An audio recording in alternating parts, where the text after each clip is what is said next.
This is a presentation of RVT Entertainment.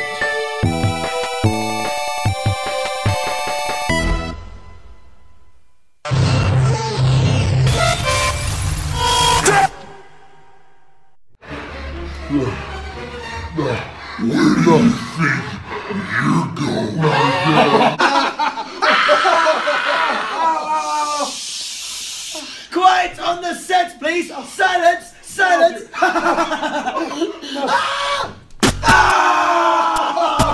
I knew you'd come.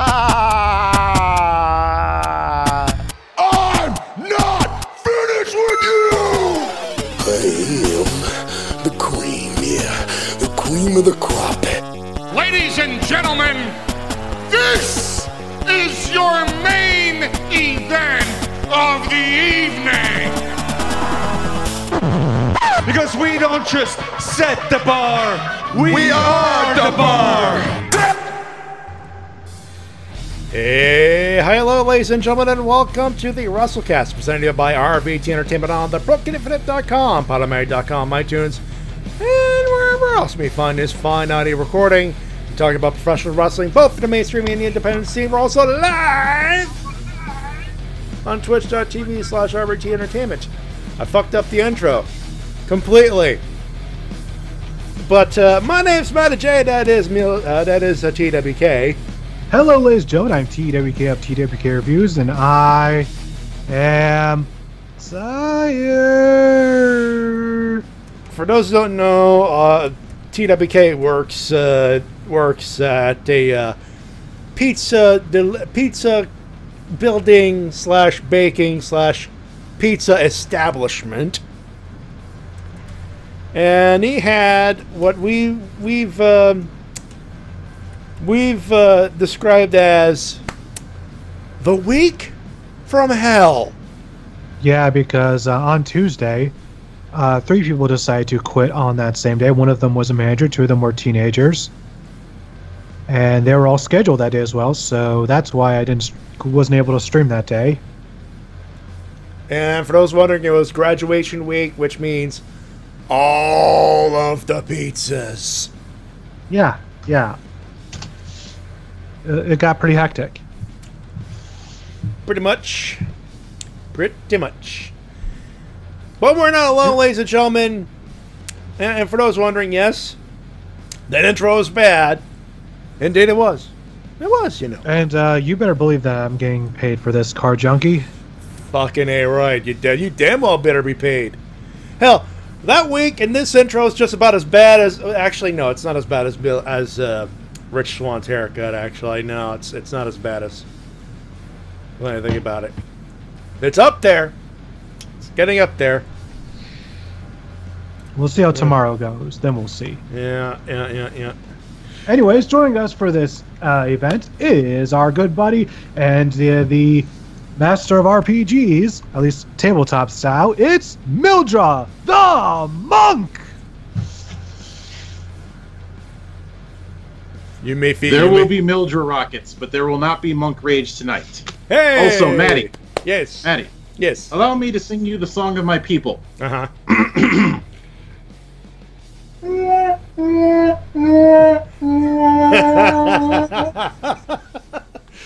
I definitely deserve that. Yes, you did.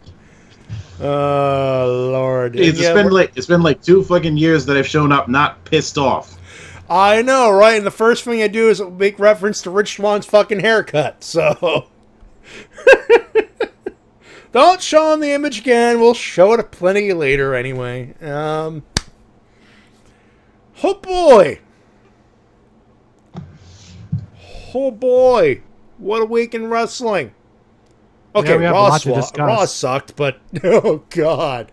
I actually didn't watch Raw because I was too busy editing my latest video to make sure it got out on time. Yeah, but there are 3 things in life that you can always count on to suck. Mm-hmm. College websites, Tyler Perry movies, and Raw. Okay, that second one was a bit random, but okay. Then again, hey, don't hate me for telling the truth. Anyone remember a good Tyler Perry movie? I've never seen any of them, but See, I've never heard I'll good take the things. lack of response from our chat room as, yeah. Okay, if you need me to add one more that people are going to get, Minnesota sports teams. Actually, we could add a fifth one, the Maple Leafs. Then again, they haven't sucked, and my local team sucked. You could do the song "Your People" again. I feel bad now. I feel sad now. Nah, I don't want to abuse the gimmick. Sir Matthew, Yes. what is our clip of the week? How could it not be anything else other than the segue to get us to talking about beautiful New Japan Pro Wrestling? Please tell me it's the end of the main event. It has to be. It has to be. There is no better way to get started on what will more than likely be pay-per-view of the year in the best column than Osaka, or no, Dominion at Osaka Joe Hall. It's going to be one of those nights. Fuck it, I hate it. I hate it when it's going to be one of those nights. But, that being said, Dominion, Osaka Joe Hall. The main event was a 203 Falls matchup featuring Osaka... Kazuchika Okada taking on Kenny Omega for the IWGP Heavyweight Championship of the World. And Don Callis and Kevin Kelly on the English call with, let's be honest, one hell of a call to have. Ladies and gentlemen, I give you the final moments and the coronation of the cleaner. Take a good, fat listen. Here we go! No! Maker, no! He got it! He got it! Pound it! Pound it! Pound it! Have you ever seen him go into the one-winged angel that fast? Okada is out on his feet. Okada can't believe it. What a counter! So fast, Kenny couldn't even trap his head, but drove Okada down nevertheless. These men have destroyed each other for over an hour.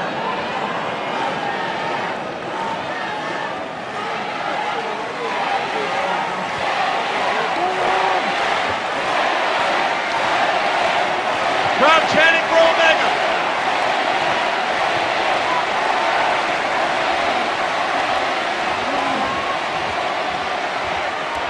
One more time, Omega willing himself to his feet. Okada doesn't see it coming. He doesn't see it coming. Trigger. Jesus. About took his head off. And now. He's going to go for it. He's got him up. Oh, my God. He nailed it. Hook the leg. Hook the leg.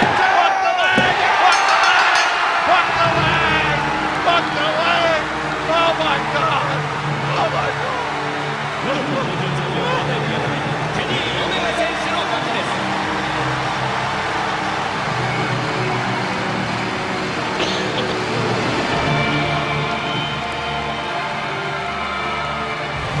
Kenny Omega has done it! 2 straight falls on Okada, and Omega is finally the IWGP World Heavyweight Champion. Can you believe it?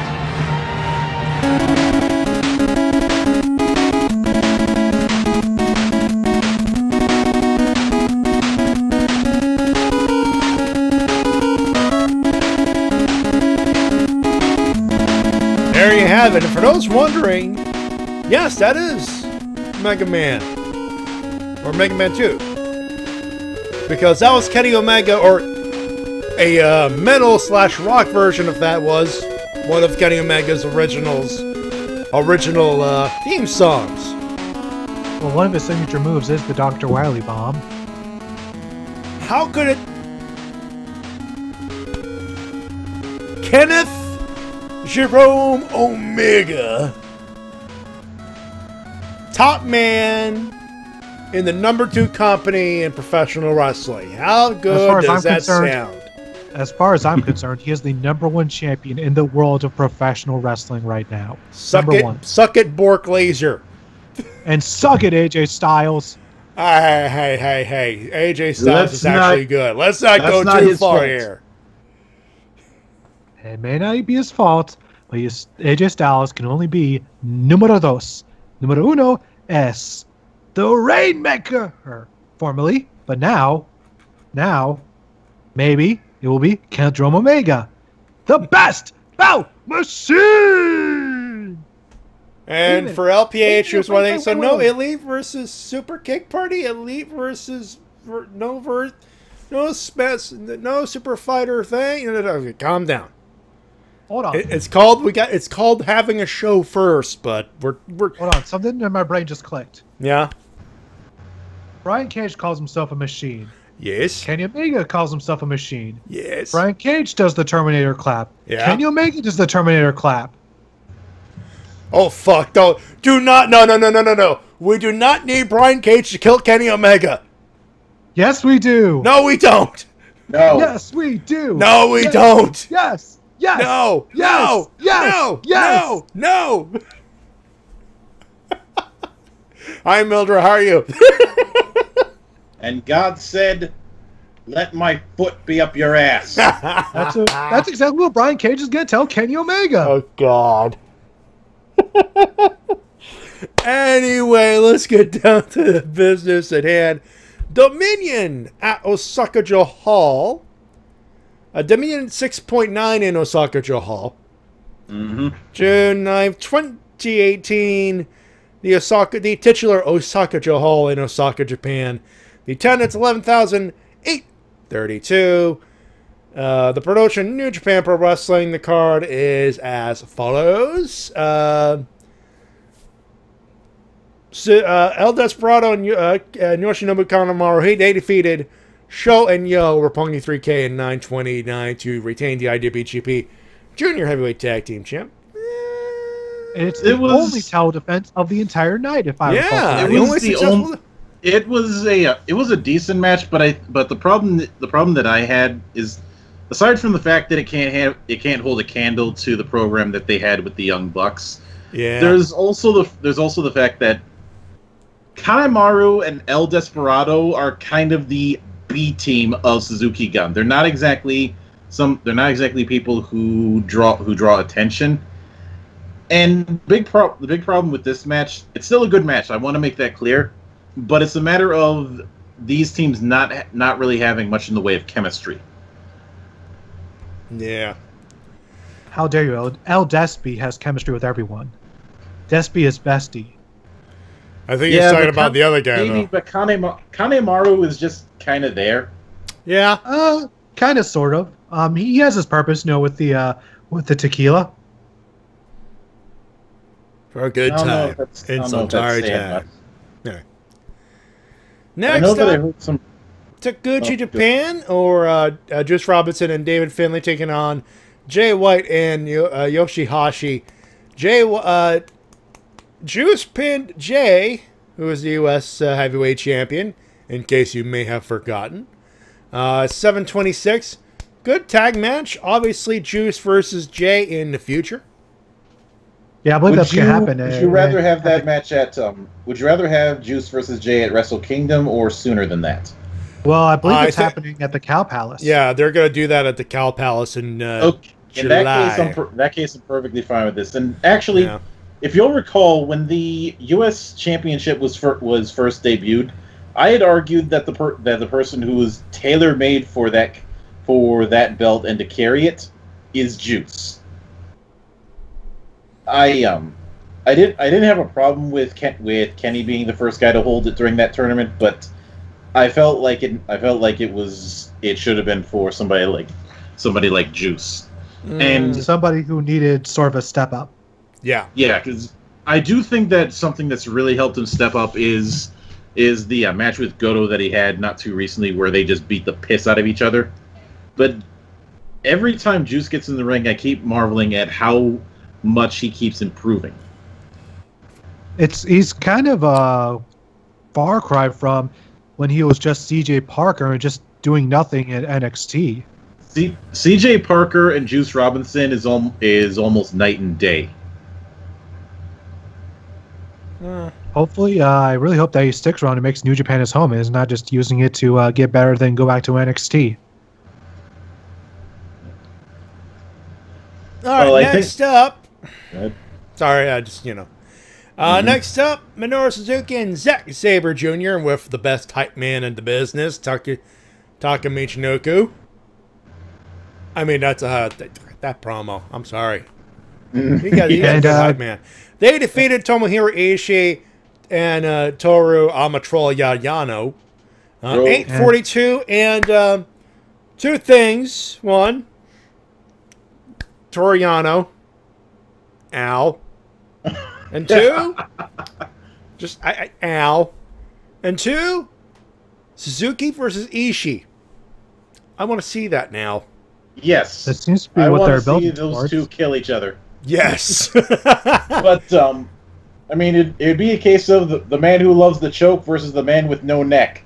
Oh, Jesus Christ! But I really hope AJ Styles was watching that match because this was one of my favorite spots of the night. Yano, oh yeah, the reversal, for a low blow, and Zack Sabre Jr. catches his legs right in the middle of it and turns it into a hold. Because he's Zack Sabre motherfucking Jr. And he made Yano tap out afterwards, like a bitch. I know it's never gonna happen, and if it did, it would be a lame version of it. But I honestly wouldn't mind seeing a submission contest between Zack Sabre Jr. and Danielson. The problem is that it has to be done in Full Sail in order to be done properly, because the Observer Technician of the Year award is also called the Bryan Danielson Award. Yeah, but I'd like to see how well those two stack up, because ZSJ might even be a better technician than Danielson was, which is saying something. Yeah. And for the rest of the evening, it was pretty much and new. Yes. And we begin with I'm sorry, Tita, but we got to grip it and rip it on this one. It was a three-way match, never openweight championship. Hiroki Goto, Taichi, and Michael Big Douche Elgin. And this match didn't take place. What are you talking about? They canceled this match. T-Dub, grip it and rip it. It happened. No. Goto was like, "Oh no, I have tummy ache. I can't do match." T-Dub, you take. T-Dub, do you want the monk to Dave you? Because the monk will hurt. As far as I can tell, I couldn't find any info on this match happening after the show. Like, I searched throughout the whole thing. I used the seeking bar, and yet I couldn't find it. Could you give him, because obviously he does not want the gripping. Thank you. Michael against the new never open weight champion. Believe me, T-Dub, I don't like seeing it either. Okay. First things first, I need to get out of my system. Even though Japan hates him, I still enjoy Taichi. Yeah. Having him in never match is kind of odd but I can see it as a heel move because he's the exact opposite of that division. Yeah.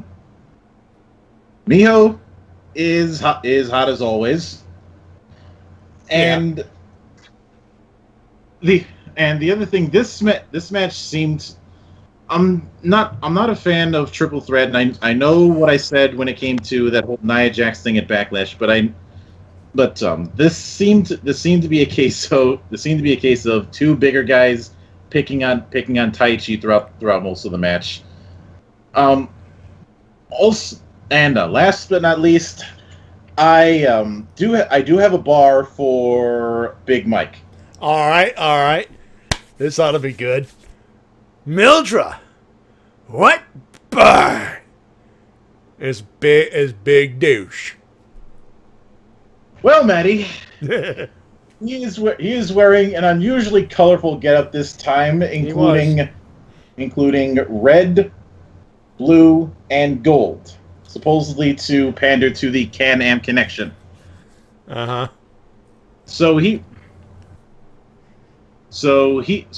is a caffeine-free can of Diet Pepsi.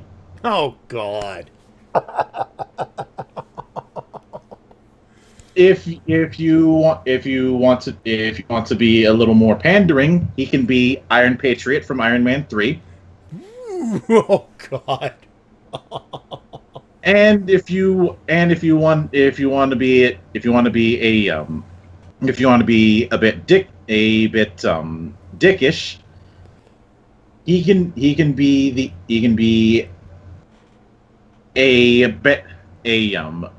a mystery bag of airheads. All right. Airheads are too good for Michael Elgin. Regardless, I do get the feeling that you're gonna see Goto get a rematch in a few months. Yeah, I can see that. Now I got the bad news out of the way. Now we get to the rest of the good, the rest of the awesome. And to be fair, that three-way was good. Just, there's a bit of bias because Michael Elgin's an asshole. And I literally did not watch the match because it did not happen. Yeah, you've run this joke into the ground. This isn't the Wednesday show. Let's move on. I have not been on a stream in quite some time, so I think I have some right to run a joke into the ground, at least for tonight. Neither have I. You're outvoted. Oh, God. I have no host the show Wednesday. Look, I'm not going to convince Cena to watch a Michael Elgin match, all right? He's steadfast with douchebags now. Yeah, I get He's the reason why I can't do the JonTron I Will Always Love You drop anymore. So. No, Card Junkie, it didn't happen. Stop trying to convince me otherwise. Teed up, it happened. Otherwise, you'd have to say the never open weight title's disappearing like Brock Lesnar again. It practically did. Are you going to tell me that it was Stevie Richards in the main event of WrestleMania 20? It kind of. Are you going to tell me that it wasn't? Because Stevie Richards would make an excellent main eventer.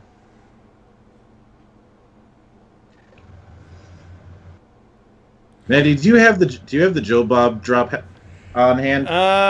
Give me a second. I will get that going for you. There it is. I'm going to pretend you did not say that. Moving right along. Next up, IWGP Heavyweight Tag Team Championship. Los Ingobernables de Japon's Sonata and Evil taking on the Young Bucks, Matt and Nick Jackson. And guess what, folks? And new, the Young Bucks are the heavyweight tag team champions of the world. I'll be flat out honest. They needed this win more than Los Ingobernables did. Oh yeah. And I just have to say, Sonata, could you please get some better entrance gear? Bring back the black jacket and the black skull mask. That was cool. You don't like the horn mask? No, I said this a year ago. I hate it. It looks like a discount version of one of Tenzan's masks. Ow. Ow. Yeah, ow there. Ow. Now I got nothing else to say. It was a great match, and the Young Bucks are the tag team champions of the world, baby. Yep. And really good selling by Nick Jackson for his ankle during the match. He did. Anybody who tries to say that the Young Bucks are just flippy shit and can't sell, look at the year I have a restaurant that serves good crow. Yeah. Look at Nick selling the back. No, it was Matt selling the back, wasn't it? Mm-hmm. Matt was selling the back throughout the time. Nick is selling the ankle. You're gonna tell me they don't know how to sell now? Especially after that really ugly looking turnbuckle shot. Oh, Jesus, yeah. Next up, special six-man tag: Hiroshi Tanahashi, Jushin Thunder Liger, and Rey Mysterio Jr. Ray taking on Bullet Club's Cody Rhodes, Hangman Page, and Marty Scurll. And the winners at 11:35, Bullet Club. This was a bit odd. Now, yeah, I do get the sense that they want to do stuff with Ray, but they want to protect him, because keep in mind that for the big US show they were going to have Ray versus Liger, but Ray got injured again. So I think it's the case of, yeah, we want to feature you, but we're afraid if we put you in a big program you're going to get hurt. So here's a 6-man, so you only have to do your spots. And you can actually get to our Cow Palace show with Jushin against Jushin Thunder Liger, like, yay, it's finally gonna fucking happen. Also, it's nice to get your rhythm back, one of those things. I do have to say, Ray, that's some good pandering. Oh yeah, with the face paint and the mask. Yeah, I haven't seen that kind of pandering since 2006. Oh Jesus. What did he do in 06? ECW One Night Stand, ECW Mask. Oh. Yeah, I know exactly what you're referencing there, Mildred. Yeah, despite being on the SmackDown brand, he still went out on the show with ECW gear. And the crowd did not give one fuck that night. They were like, oh, you don't want to join us? Well, then fuck you, Ray. Boo! You're as bad as John Cena. Boo! And then the match ends in a draw. Boo! No, it ended in a no contest. So that he could be protected to lose to worse wrestlers. Vinny's revenge. God damn it. Yep. Whether or not this, I think the thing that's really strange about it, because every time you see one of these Legends tag matches, you usually have people go, I'm happy with the Legends winning out. But in this case, that didn't happen. I do wonder if they're considering having a program between Ray and the Numpty Hunter. Oh, yeah, it definitely feels like they're building towards Skrull versus Ray. Because the last couple times that they've been in vicinity, Marty has been talking shit. Yeah, that and Marty keeps ripping off everyone's he's good at masks. that, but still. That and Marty keeps ripping off everyone's masks. So yeah, so he's basically trying to reference Eddie without actually referencing Eddie. Oh, hey, Devil. Hey, welcome aboard, bud. Yeah, I'm like, well, it's something that has to happen, I guess, eventually. I don't know. You tell me. Next up, IWGP Junior Heavyweight Championship. Now we're getting to the heavy times there. Hiromu Takahashi, Will Ospreay. 2020 was the time. Hiromu Takahashi, new IWGP Junior Heavyweight Champ. Holy fuck! This fucking match. This match was. Now let me get a couple negatives out of the way before I start making an ass of myself. I think I know where you're going with, but let's see. One. Comparing when this match was fucking awesome, but I'd say it wasn't quite as good as the match was at the finals for the Best of the Super Juniors between him and Taiji Ishimori. And two, Hiromu, I love you, but put yourself on a leash, because at the rate you're going, you're going to get yourself killed. Yeah. And three, bump. That bump. I thought he was going to break his fucking neck. But he didn't. He so didn't, it's all good. thank fuck, It's all, but god damn it. It's all good. The reason why that got me spooked is because I saw what happened with all those neck spots from those AJPW guys, and how a lot of them didn't last long after. Hell, after I had that Spanish Fly flashbacks. You know, Marty versus Ospreay just a few months back. That botched Spanish Fly. I had that kind of flashback with that bump you were talking about. Yeah, it's like, gee, I get the feeling that Hiromu is just dead set on making sure that any match that he's in either matches or outperforms the heavyweight match, because the story going into the Best of the Super Junior tournament was that a lot of people were pissed off at Will Ospreay for his announcement of wanting to move into the heavyweight division. Oh. Is Skrull and Skrull, Hiromu, and Kushida all took shots at him at the press conference. Yeah. Now, could that have been a work? Probably, but it certainly is a good way to give Will Ospreay some heat, who's usually a face.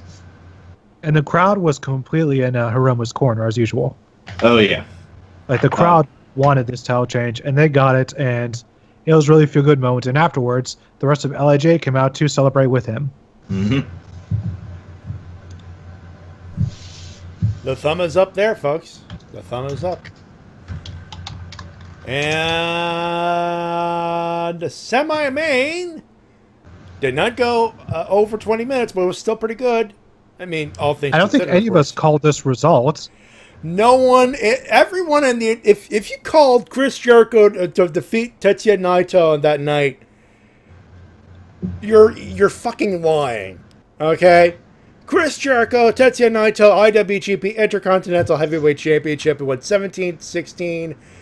New champ, Chris Jericho. What? And Jericho had was on the offensive for a good majority of the match too. He beat the crap out of Naito, man.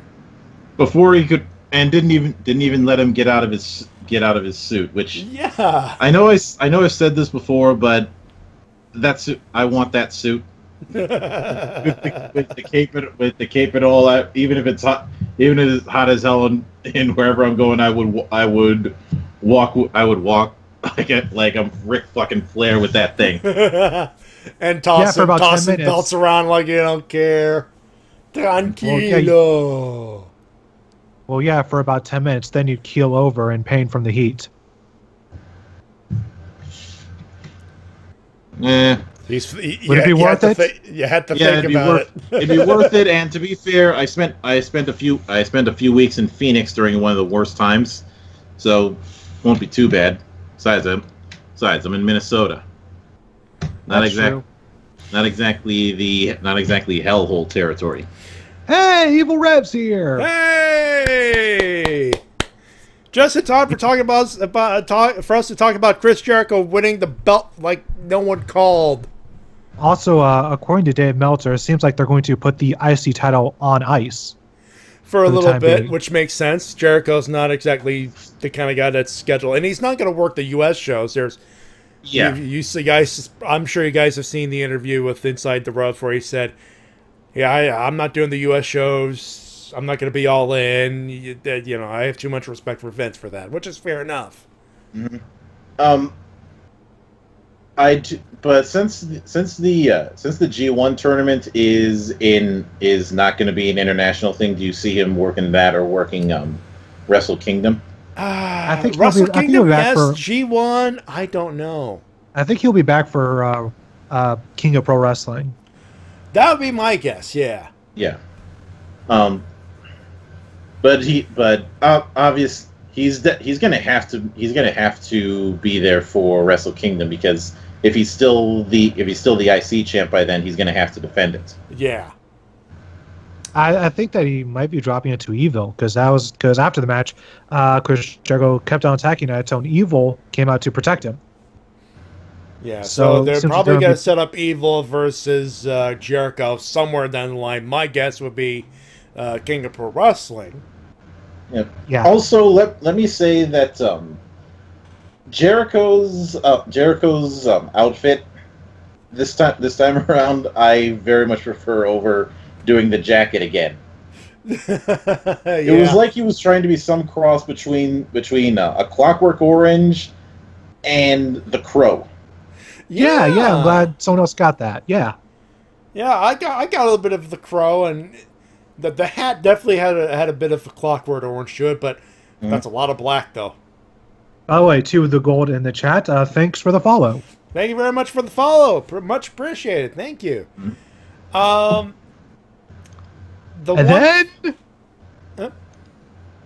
then, oh boy. Let's not fuck around with this anymore. No limit, 2 out of 3. No time limit, 2 out of 3 falls. IWGP Heavyweight Championship of the World. Kenny Omega with Kota Ibushi as his second, taking on Kazuchika Okada with Gato as his second. And new champion. Finally, after 700 plus days, Kenny Omega has done it. Here's what we have. For the match total, the total time 64:50. So an hour 4 minutes 50 seconds. First fall went to Okada, 26:47 for that matchup. Second fall 19:10 Kenny. Third one 16:53. Both of Kenny's falls came with the one-winged angel. Okada got a roll up in. You know, it's kind of funny that that they have gone to more lengths to protect the one-winged angel than the finisher of their champion. I know, right? That's something that's kind of weird because in Okada's matches he'll have to go through like 2 or 3 rainmakers before he finally hits it. And yeah, there was a similar thing with Tanahashi and the high fly flow where he'd hit like 2 or 3 frog splashes before he finally got the pin. Tanahashi's finishing sequence that always seems to get the win is first he hits him on the back with the high fly flow, then once they turn over, he hits him on the belly. So once he does it twice in a row, that's usually an instant win. That's usually pretty protected. Yeah. But there's a few little details that I want to go over. But first, yes. So with Okada, I'm still not quite used to him in long pants, especially since they kind of look like bell bottoms. Yeah, stay with those motherfucking pants. But with the amount of gold, red, and purple, I'm pretty sure I can come up with a few bars. Oh balls! Here we go. All right, Mildra, what bar is Kazuchika Okada? Oh boy, get fucking ready. Oh, here we go. Okay. Oh no. So we've got gold, we've got purple, and we've got red. So he is a Wonka bar. All right. He is also a bottle of Michelob Light. Ooh. Not too bad. And this is a local thing. He is a bottle of Summit beer. And last but not least, he is Austin Powers villain Goldfinger. Or Gold Member. Gold member. Yep. Yeah. Gold Member. Goldfinger is a completely different person. Yeah. Yeah. Or Goldfinger. It does not wear too much red or gold. No. But he likes gold. And last but not least, he is a Magnum Ice Lolly. Ooh, yeah. Actually, I got a bar. I got a bar for you. Let me send it over to you guys. There it is. Kazuchika Okada is a can of Dusty Boots Hard Cherry Cola. Nice. Dusty Boots, baby. Dusty Boots. That's the beverage I'm having right now, baby. That's what it is. So I just noticed the color scheme. I'm like, wait a minute. I'm drinking a bar. Let me see if I could put that on screen so you folks could see it at home, so to speak. Can I open it? Hold on. Let me try something here.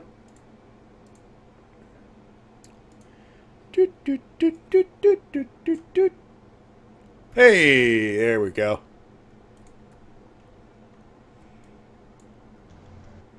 Bring that up, and we do this, and do this, and this. And there it is. Dusty Boots Cola. Those seeing on screen, there it is. Am I wrong? Nope. Am I wrong? No, I can't be wrong. There it is. By the way, do drink responsibly for those underage. Please drink responsibly, of course. Mm-hmm. Now, there's a few things that I think are worth pointing out. One, maybe it's just me, but I had to give them applause for the whole short break and breakup thing between falls, like it was the end of the round of the boxing match. There was a 2-minute rest period between falls. Yeah. Yeah. Any promotion that does the whole 2 out of 3 falls as a main event, do that. Second, after it is so refreshing to see proper 2 out of 3 falls after years of having to deal with the feds. Okay, you get the first fall, then I get the next fall, then we're gonna have a regular match. Kind of booking. I hated that so much because it comes down to, well, what's the point of having 2 out of 3 falls when you're gonna blow through the first 2 so quickly? Yeah, this was definitely properly paced, where each one was given enough time to let the previous one breathe in, but also get you prepared for the next one. Mm-hmm. Like, just at the last time they did 2 out of 3 falls, they just did 2 in a row, and they didn't even go to a third one, and it was like less than 10 minutes in total. Yeah. The other thing is that I'm not sure if anyone else noticed, but throughout this match, there were these little references to both other people, including the AJ Styles chant that happened, but also some of their previous matches, which included the triumphant return of the hardest working man in Japan, the Japanese table. Yeah, baby. But before we do anything else, hey, the Reverend, thank you very much for the Tier 1 subscription. Thank you very much. Woo! $4.99 over there. Thank you, thank you, thank you. Much appreciated. That said, yeah, the hardest working thing in all of professional wrestling, a Japanese table. Why? It would never break. I believe it did it end up cutting Kenny open? It did, actually did. There was a bit of a gash. Just not too much, but there was indeed a gash, yes. There was that, and part of me wishes that he had gone all out and maybe I'm misremembering, but I don't think Kenny Omega did a Bloody Sunday. No. He did do a Styles Clash, I know that, but well, if you're going to reference former leaders of Bullet Club, don't you think that we should have had a Bloody Sunday? Yeah, that would have been nice. Or possibly a Diving Stomp. Maybe. But I think the other thing that really helped is just the amount. I really do think it was a very, very smart move to give the first fall to Okada, because then you have the whole storyline of with all the times that they've fought, he's only won once. So you're thinking, oh fuck, he's gonna lose. There's no way he can get him pinned twice. Oh God. Not to mention then he did. And all the close calls. That's why I had to tweet out, "Stop it! My heart can't take much more of this." Because I don't know if I was the only one, but I watched this live. I did not, but I did stay off the internet completely for the entirety of last Saturday because I did not want to get spoiled one iota about anything that happened on this show. I watched live and I was tweeting the whole way through, and I am so glad I bought a 4-pack of Red Bull because I didn't go to bed until 7 a.m. the next morning. Ooh. Yeah, it was brutal. Yeah. I was tired enough that I'm like, at this point, that night we finished the show. I'm like, I want to stay up, but fuck, I'm too tired. But no, I was worth the wait though. Holy shit! And I'm going to very much look forward to all the salt that's going to happen over one. Meltzer breaking the star rating thing again, and people getting all up in arms over it because apparently to some Dave Meltzer is the #1 enemy, or they're just trying here's the thing. Somebody actively tried to argue with me that if that the nutshot thing that I railed on, if that happened in Japan, Dave Meltzer would have given it a glowing review.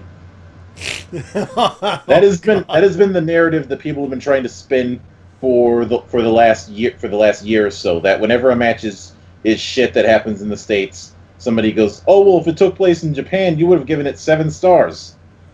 No. You know, putting aside the fact that over a decade ago, New Japan won the worst promotion of the year. Yep. And yeah, if you want to be that cynic who can only see wrestling a certain way, then you're probably going to have your issues. But for those who just want to see some good wrestling, this was some good fucking wrestling. It told the story. Everybody sold with the intent of that story. I think one of my favorite spots in it, and this was a nice little callback to Dominion last year, was Okada was going to hit the Rainmaker. Yeah. But he was so tired that when he hit it, it was just that thump. Like he couldn't. Yep, it was just like a slap to Kenny, and then Omega just collapsed, and then Okada just collapses. Mm-hmm. Because last year they had that kind of thing where Kenny, quote unquote, dodged because he just couldn't stand up. He dodged by flare flop. Let's be fair here. Yes. Also, hey, Dark Mortimer. Hey, welcome back, buddy. Welcome back. All right. So, obviously I can't call it 5 out of 5 because Elgin. But I can't give it lower than 4 out of 5, 4.5 out of 5 because, God damn, that was so fucking fun to watch. I give the show a 4.95 out of 5. That's fair enough. Mildred. I should have started with you first. Sorry, but yeah, no worries. You were going in order by height. Oh God. Wait, I'm taller than Matty? Well, I'm 5'11". How tall are you? 5'6". Yeah, we should have started with you first. But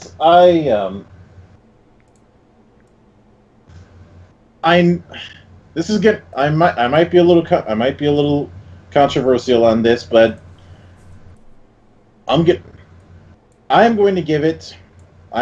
have to be objective. Yeah. I'm going to give this 5 out of 5.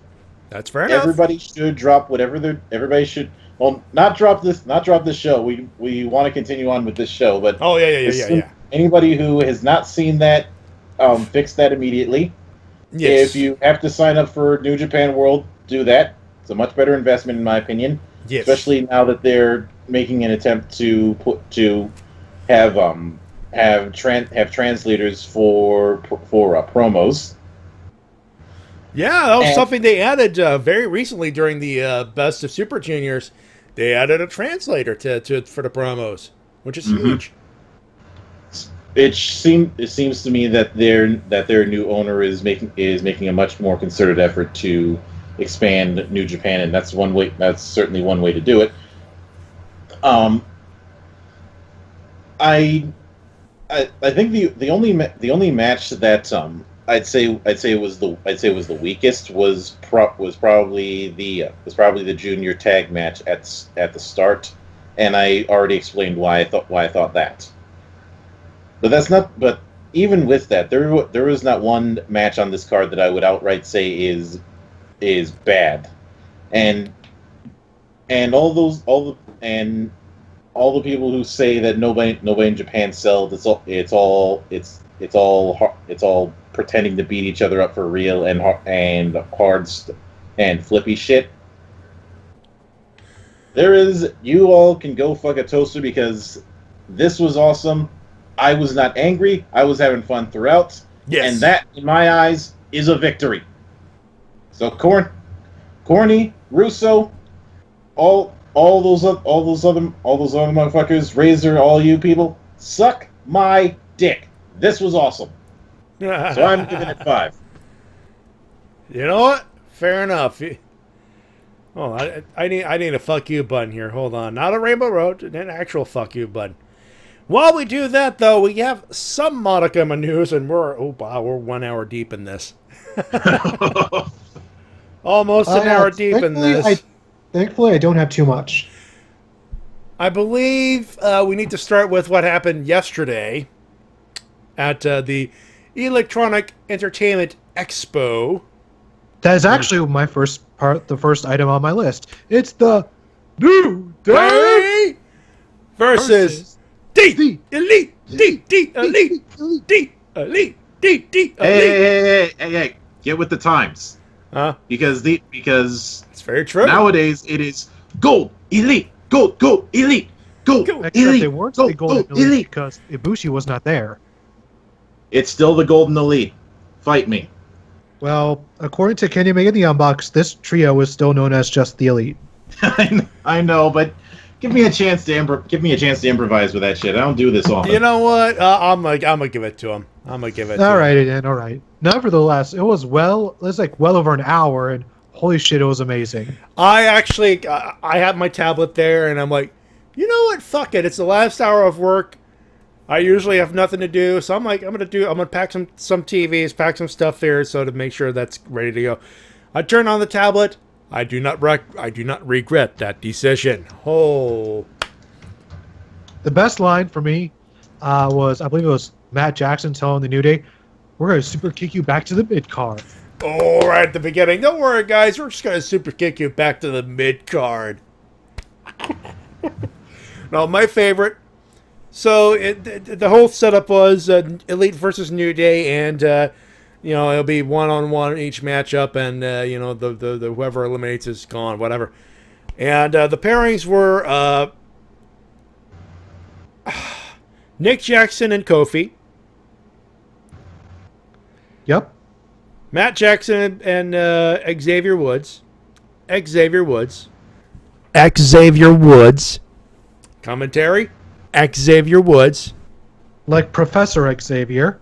Thank you. And that was the one thing. I was like, it's Xavier Woods. I'm like, fuck's sake.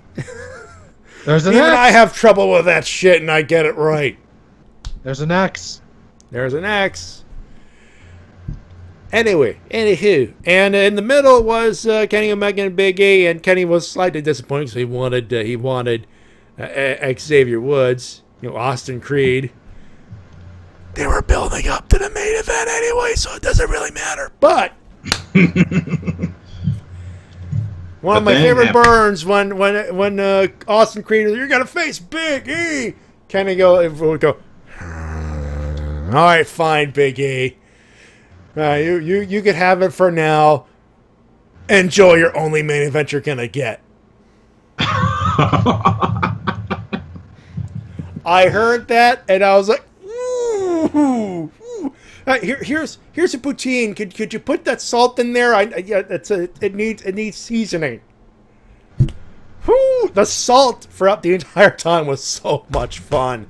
The only bad thing that I have to say about that show is the two guys who are shoutcasting. Shut the fuck up, please. Do you know what "shut the fuck up" mean? Yeah, whenever New Day or the Elite were talking, they would still be talking over them. Guys, even JR and King had some restraint. Let the people talk, and then you talk. And when they talk again, you shut the fuck up. So it was really great to see one of them get super kicked. Oh god, the hype man in the middle. I was like, I am sick of this unbiased solid commentary. Gentlemen, please. Super kick! Which, by the way, for the record, I have to say, for the record, god damn, I'm jealous. He must be like, oh, this sucks, this sucks, this sucks. And in his head, he's going, But of course, the main event was indeed Kenny Omega versus Austin Creed in a first to 5 wins. First to 5 wins. Loser and its entire team would have to eat habanero peppers. And of course, Kenny, just right before the match started, he says, "Hey boys, bust out the dev kick, because I'm going with Cody." Hey, so if he's anything like he was in Street Fighter 4, you are cooked. You're in trouble, buddy. I'm not really familiar with those Street Fighter stuff, so I have no idea who Shin Tiger Curl. is. Where's Shin Tiger Curl when you need him when it comes to that shit? Well, this is a case of life imitating art, because if you recall, when Cody was announced for Street Fighter 5, who was it who was playing him in the trailer? Kenny. Yep. So it certainly fits, because even way back before Street Fighter 4, he was a Cody main. Who is Cody? Who is Cody? Is he just a Street Fighter character? Cody originally was originally one of the 3 characters in Final Fight, but eventually he got integrated into Street Fighter along with Guy and Roxy. Not Roxy, Poison. I'm familiar with Poison. And Hager's also made appearances in Street Fighter and the Marvel vs. Mayor Hager? Yeah. All right, then that's interesting. And if you want to listen to a bit of awesome, just look up The Ballad of Mike Hagar. Yeah. Nevertheless, during the first few fights for this main event, Kenny was using the knife V trigger. Wasn't too successful. Then he switched over to the pipe. Then the tables completely turned. Yep. Oh, yeah. And then Xavier, he lost. His team lost, so he said, you know what? I'll eat them all. He eats 2. Omega said, no, don't cheer him. I won. You're supposed to cheer me. Give me the pepper. Home.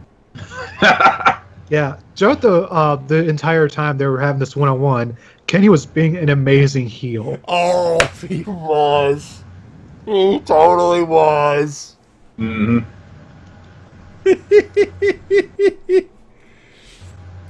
And he goes, oh, I have made a terrible mistake.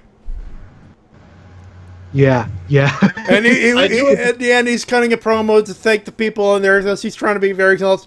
Xavier Woods goes, Austin Creed goes, oh, you gotta hurry this up. It's gotta come out the other end.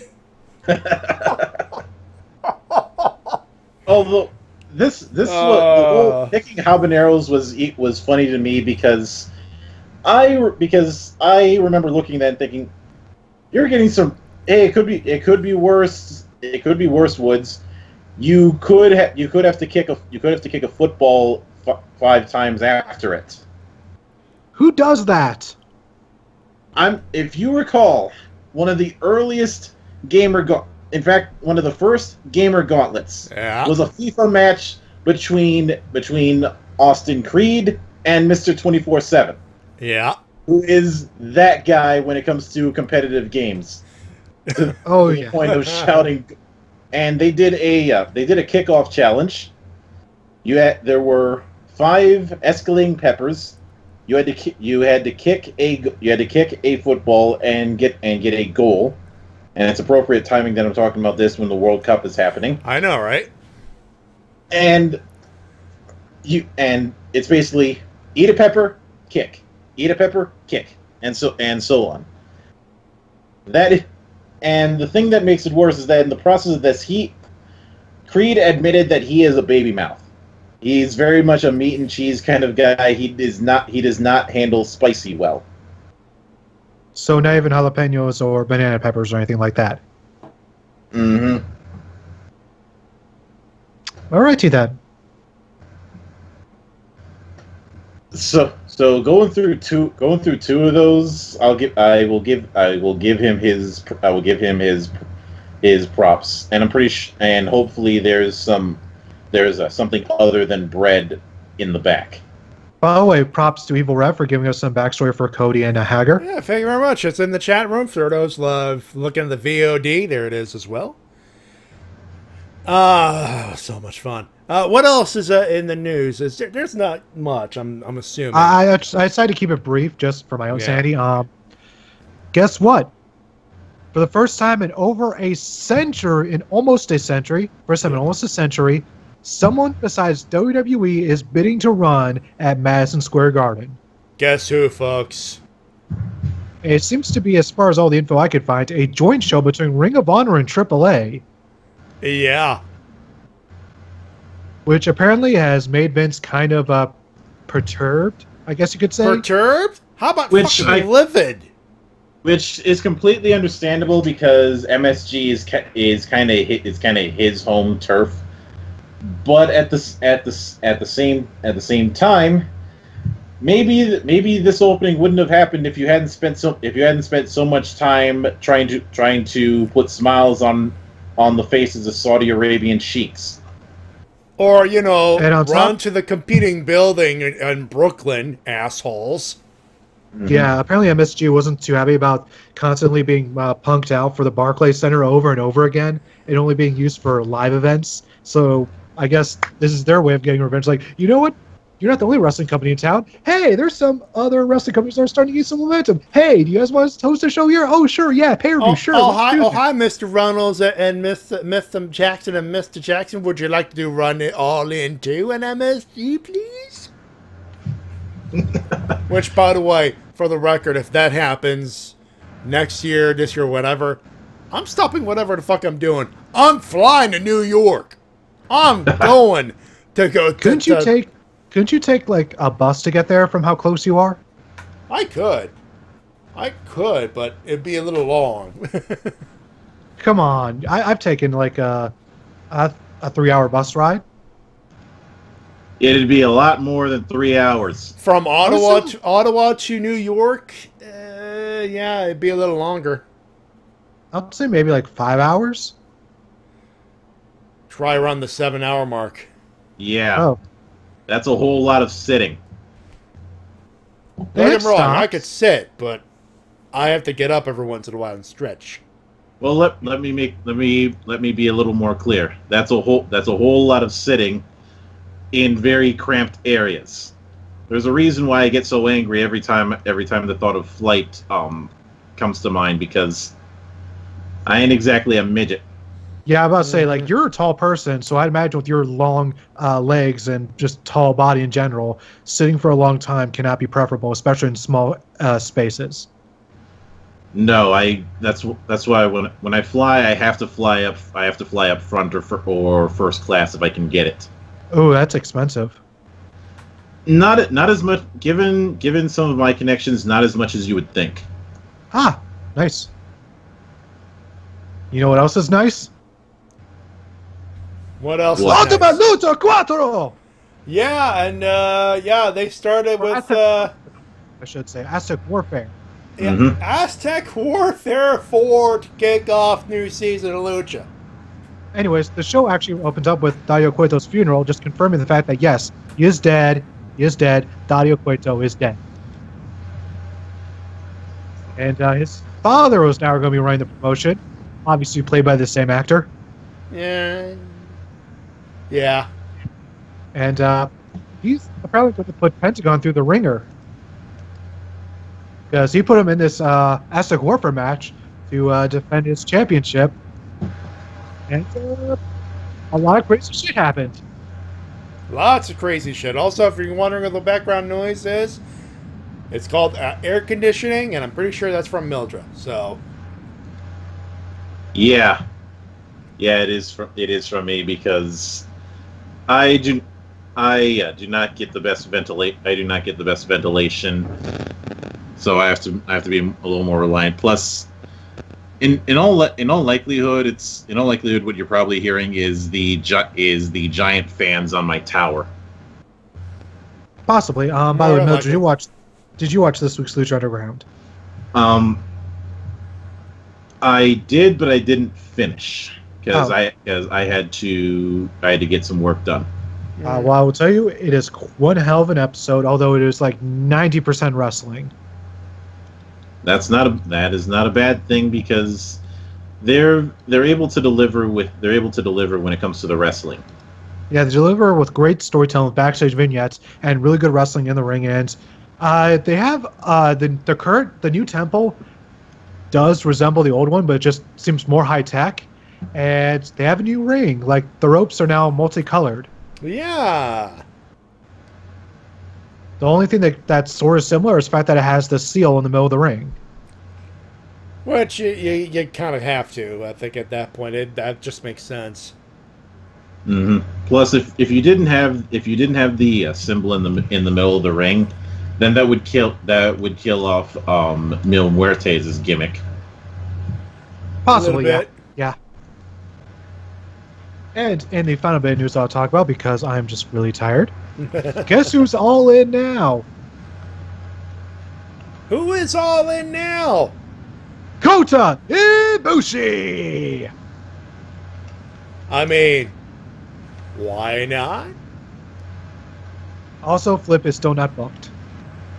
Aww. He's not booked, but you just know that he's going to make some kind of appearance at the show. Yeah. I don't know what, but it's going to happen. He's going to be streaking, isn't he? He's going to be streaking, isn't he? Oh, Jesus. Naked Flip Gordon Midian. Also, T-Dub, if that ends up happening, I'm going to have to smack the shit out of you. Also, it's been rumored that Don Callis is all in, as well as Kevin Kelly. For commentary? Yes, please. Well, as far as when it came to that, after the Young Bucks won, they approached Don Callis asking if he would do commentary. So I could certainly see it, and I'd be perfectly fine with that. Maybe if you can get some miracle and and have Colt Cabana be a third man. I mean, I'm not usually a fan of three-man booths, but if you want, just do that to make things a bit special. Plus, I believe All In is still taking place in Illinois, so it wouldn't be too far of a drive for him, and it's well documented how cheap Colt Cabana can be. Also, how is it that WCW is like the only company to do three-man commentary right? That is, also New Japan doesn't do too bad either. I mean, I usually don't listen to the Japanese track that often, but it doesn't seem as bad as WWE's. I mean, how's it that they keep screwing? I guess I should rephrase this. New Japan, to my knowledge, when it comes to their English commentary, only did the three-man booth once at a Wrestle Kingdom a few years back. And that third man was Yoshitatsu, and they haven't done it since. Actually, they've done it twice. Twice after. Thankfully, without Yoshitatsu. It was with Rocky Romero during the G1 weekend, final weekend. And Rocky is actually a good talker, so I'm perfectly fine with that. Plus, during one of the Honor Rising shows, he gave us the line of, And Ring of Honor, that kind of language would get you $100 fine. In New Japan, they'll pay you $100. Yeah, because in New Japan, you can say whatever you want as long as it's in English. Yeah, pretty much. and thus we get the legend that is I Like Jason. Yes, because NJPW is not for kids. But I think part of the thing that helps is that with WCW doing the 3-man booth, each person had a purpose. It wasn't just grabbing three people and having them all talk at once. Yeah, Tony Schiavone, the play-by-play man. You had either like Bobby Heenan or Larry Zbyszko doing color, and then you have Mike Tenay doing analysis for like the luchadors and stuff. Yeah. Whereas when they do the 3-man booth, you have one person who's trying. You have Michael Cole if he doesn't have a leash on him, he can do good play-by-play. He can be a very good straight man. You usually have somebody as the legend who's just there to get a laugh, like Cunt, aka JBL. Yeah. and then you've got a third person who is the garnish on a dish. I mean, I don't mind the 3-man booth in, say, NXT, but let's be honest. You would not miss Percy Watson if he was not on the commentary booth. He doesn't take away anything, but he doesn't add anything either. He is the garnish on your dinner plate. Yeah. I mean, it's where there's some moments where he actually does pretty well, but when you compare him to Nigel McGuinness and Mauro Ranallo, I mean, it's kind of hard to be recognizable or to stand out. Mm-hmm. Also, we're not getting Morrow this weekend, so that's a bummer. Yeah, that's a little bummer. But the big reason it's not related to his bipolar disorder. No, it's not. He's double booked. He actually is working for Showtime Boxing that same day. So Vic Joseph is taking over for Morrow that weekend. And for those being worried, he's the color. He is the commentary for 205 Live, and he's actually good. So. Yeah. I will give Percy Watson his due.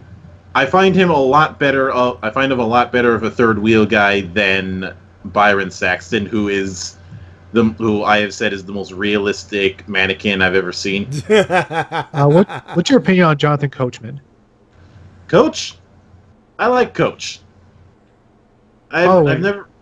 Maybe it's just me and my weird thinking, but why is it always the black guy who's the third wheel on the commentary team in WWE? I know, right? It's as if Booker T decided to set the template of sneaking up the joint. Like, I don't get it. Like what kind of weird kind of I don't like. It's all the time. How? Raw, SmackDown, CT-Dub. This is why I have the Skype call with Easy and Bishoja White, and you have Riff down. It keeps you from listening to the 3-man madness that is their commentary booth. It does. Mm-hmm. Tell me I'm wrong. You know what I mean? I cannot tell a lie. Anyways, believe me, it's easy. Get you some friends if you want to watch some wrestling. It helps. Anyway, let's see. I think I have one more thing to announce. Yes. When it comes to 2K19, AJ Styles seems to be in the commercial, and I think also Rey Mysterio is as well, according to online reports. So they're really pushing hard to get Mysterio back into the fold, aren't they? Yeah, I don't think Mysterio wants to commit to that schedule because, from all intents and purposes, what I've been hearing for the longest time is that he wants to spend more time with his son. He's a part-timer, and I think at this point, At his stage of his career, and knowing the injuries he has racked up and still racks up, yeah, I would not want to put him on a full-time road schedule either. Yeah, the road schedule really was what drove Ray out of WWE because it is so intense all the time, especially with his style of wrestling. It just is not good. Mm-hmm. Anyways, that's all I have for as far as news. Let's get to the emails. Well, let's get to the emails. I wanted to say about the Mystery X guy that was revealed on Impact this week. Oh yeah, who is the killer that? Dude. That's apparently an indie guy from the West Coast. All right, fair enough. I look forward to finding out more of the guy, but yeah, most of Twitter was either who or holy shit, it's that guy. I'm clearly in the who that category then. Who are we? Wait, Impact showing a new guy and nobody knows who he is. Is this deja vu? No. Oh. Because remember what happened remember the chant that Jesse got when he was revealed? Oh God. Jesse Goddard's? Yeah. Yeah. Mr. Spectacular. By the way, Mr. Spectacular is now on Impact. Now I mean Lucha Underground. Lucha Underground, yeah. In the most head-tilting roster move ever. By the way, he follows me on Twitter now. That's cool. Yeah, that's a thing. Yeah, let's move on. It's time for your emails and comments of the week. You can send them at the WrestleCast@gmail.com.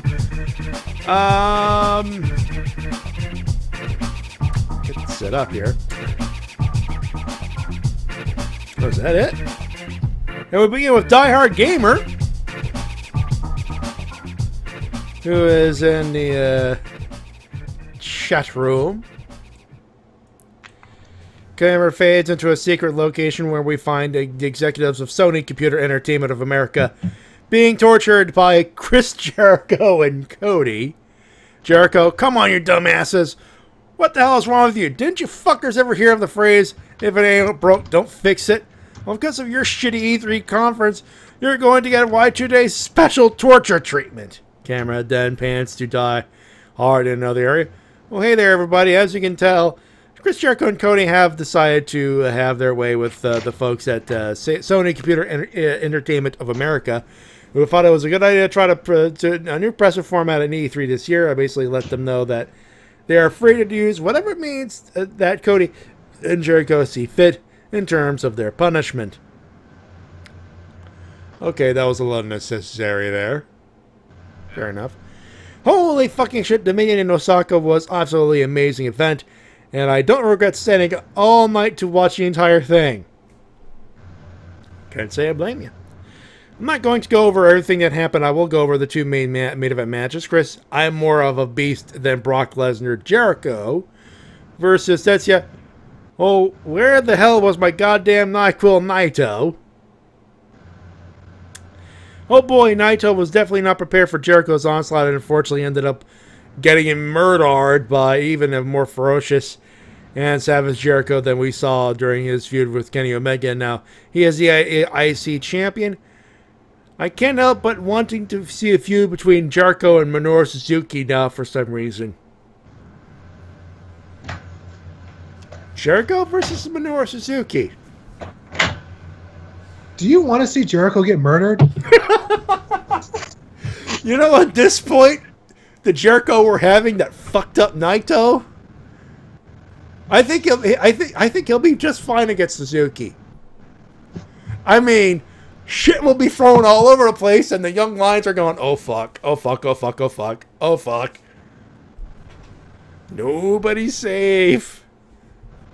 Also, we forgot to mention during our review, but Minoru Suzuki and Ishii were fighting all after their match. They were like, yeah, we grazed the fact that we just want to see that, but they were beating the living shit out of each other. Yeah, I believe Suzuki dragged a guardrail backstage. Yep. I think they took the chant of "Fight Forever" a little too literally. Like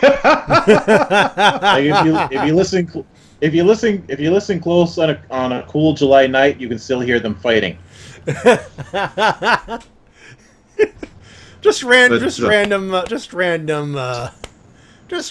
chops and headbutts. Mm-hmm. Also, Diehard Gamer, that's an adorable emoji. That's a really adorable emoji right there. Yes, indeed it is. Okada v Omega 4, oh my fucking god. This match had me on the edge of my seat because of the intensity as well as the physicality of the match. They both beat the ever-living shit out of each other, literally, and put each other through hell. Omega defeated Okada and ended his title reign to become the IWGP Heavyweight Champion. I haven't been invested in a match like this since Wrestle Kingdom 12 earlier this year. And congrats on Kenny on winning against Xavier Woods in Street Fighter V at E3. In other good news, Vince is perfectly fine with Jericho and his run with New Japan. We talked about that earlier with Jericho. Though I think that might change a little bit, to be fair. Time for winners and losers. Losers, Brock Lesnar for not defending the WWE Universal Championship. I think that's a default at this point. Jeff Hardy for fucking up his career once again with the DWI charges. And what do you mean fucking up? He's still on SmackDown, guys. Yeah, and he's still U.S. champion, and he actually showed up this week. Got a DQ win over Shinsuke, and they made sure to keep Jeff Hardy looking strong because he's one of the stars that Vince and Triple H love. And I think at this point, even he was smart enough to know, I'm not going to pull an Enzo Amore. I'm going to let my bosses know, hey, this may happen. Yeah, also, the whole reason we haven't seen Jeff Hardy the past few weeks is because he apparently has been having injury problems with one of his hands, I think. Yeah, his hand's been acting a little weird, shall we say. Yeah, it's best to always make sure to get that out of the way before wrestling again, and hopefully he'll be defending his title at Extreme Rules. And at this point, just staying off the road, he could take care of the court stuff on the side, I think, at this point. E3 because they are EA, excuse me, because of their Electronic Arts and the worst company in the gaming industry, along with Activision and Sony's press conference at E3. What an absolute fucking joke that presser format was. My retort to this is, how about that Last of Us 2? I didn't see the trailer, but I'm still looking forward to it because it's Last of Us 2, and the first one was pretty great. The one thing I am cautiously optimistic about is Anthem. Fair enough. And, of course, Super Smash Brothers Ultimate. Yeah, and a Super Mario Party. That's going to be a thing. Don't you mean Super Mario Torture? And for my song, that was going to have LAN on it, so if they could put online as well... There's going to be more torture. Winners, Young Bucks for becoming the IWGP Tag Team Champions. Kenny Omega for a well-deserved win, becoming the IWGP Heavyweight Champ. And for defeating Xavier Woods at Street Fighter V at E3. Chris Jericho for becoming the Intercontinental Champ. New Japan Pro Wrestling for their very awesome Dominion at a second event. And Microsoft and Nintendo for their E3 press conferences this year. I'll see how Cody and Jericho are doing. Camera changes back to Jericho and Cody, who have beamed the shit out of the Sony execs who are desperately trying to crawl away from pools of their own blood, trying to reach the door. And they're stopped by the Young Bucks. Where do you think you're going? Camera then cuts to Diehard, who is having a single to kill the feed. Okay then. Next up is Otita. It's our good buddy. It's French.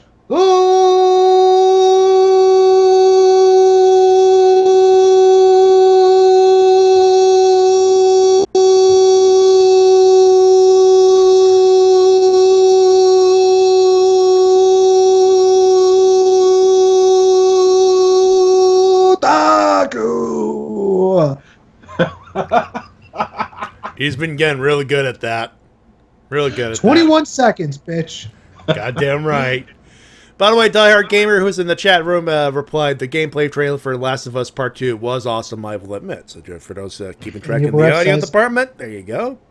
And Nebrav states, we have Daisy, we have Ridley, All is right with the world in terms of Smash. Yes. We finally have Ridley. Fucking finally. Almost everything is right with the world because Pikachu's still there.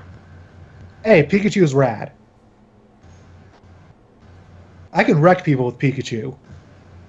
My time with Pikachu and Melee has given me Vietnam flashbacks. Well, they've changed him up since then. I mean, there's been 2 other games, and now a third one since then. I know, but I've got to have a running gag.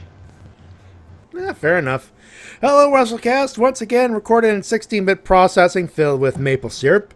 Had to be an alternative to blast processing. Fair enough. And while we're at it, hello, Knockers. Happy days are here again. Because we haven't ripped off OSW enough tonight, jeez. Imitation is the sincerest form of flattery. Very true. Also, looking forward to Monday Night Raw, the first one. Oh, that's going to be a good review. E3 is finally over. Got a list of games that'll be certainly... I just thought something. Uh-oh. They're going to have to suffer through the commentary. Wait, who? What now? OSW, they're going to have to suffer through the commentary. The first ever. God. They had to watch WrestleMania. They've already got some experience. No, but we're talking about Rob Bartlett. Oh shit! On the other hand, Max Moon. Yes, and then, oh my God, they're gonna. Oh. By the way, just to let you know how bad the commentary was. For a majority of the Intercontinental title match that was on the first episode of Raw, Rob Bartlett does a terrible Mike Tyson impression. It's one of the worst. It's just so unbearable. $2 says Rob Bartlett's going to wind up being Cunt of the Year. I don't know if he's going to win, but he is going to be nominated. They're gonna call him. I have watched that episode of Raw. I know for a fact that they're going to call him a cunt. Just shit commentary. Oh. I'll be surprised if they don't. So I'm going to say that. I should probably tweet that. Anyway. What does the email say, Mr. Matty? It continues. E3 2018 is finally over. Got a list of games. I'll certainly buy them for my birthday. Kingdom Hearts 3. Hell yes. Also assisted we assisted to the biggest clash of the century. We witnessed, I think is what you're trying to say. He's French, so assist is witnessed in a sense. I'm not going to explain it. Grammar's off. It happens. We've witnessed the biggest clash of the century. New Day versus The Elite, and The Elite wins thanks to Kenny's Cody on Street Fighter V Street Arcade Edition. That was some awesome stuff. That was awesome sauce. Now, I'll not review Raw, SmackDown Live, Lucha Underground, like the first episode of the fourth season, or NXT. We got pay-per-view to watch, to review, and predictions for today's 2 network specials. Let's just talk about the New Japan Pro Wrestling Dominion amazing pay-per-view. Not as good as NXT TakeOver in New Orleans with 2 matches with 5-star, but still a solid performance as always from the boys of New Japan. It also marked the dawn of the new direction to go international outside the team of Desperado and Kanemaru, junior tag champs, and Takahashi, junior heavyweight champ. All the current champions are Gaijins. Michael Big Not D. only that. Yeah, that's Not true. only that. Yeah. Not only that, 2 of them are Canadian. Well, three of them technically, but T-Dub doesn't want to talk about that. There's only 2 Canadians. 2. Well, T-Dub, I know you can deny it all you want, but the fact is, it's on paper. You'll have to accept it eventually. Michael Big Deke Elgin. Hold on. Let me just explain something. Just because you put something down on a piece of paper does not make it true. I can write down on this piece of paper that James Ellsworth is the WWE champion. It does not make that a true fact. But what if it's written down by the officials? Do you have proof of that? T-Dub, we've been over this argument. Michael Elgin is the never openweight champ. We hate it. Move on. I know. Okay? I know. Grip it Move on, and or I'm rip going to it. give it 6 out of 5 just to spite you.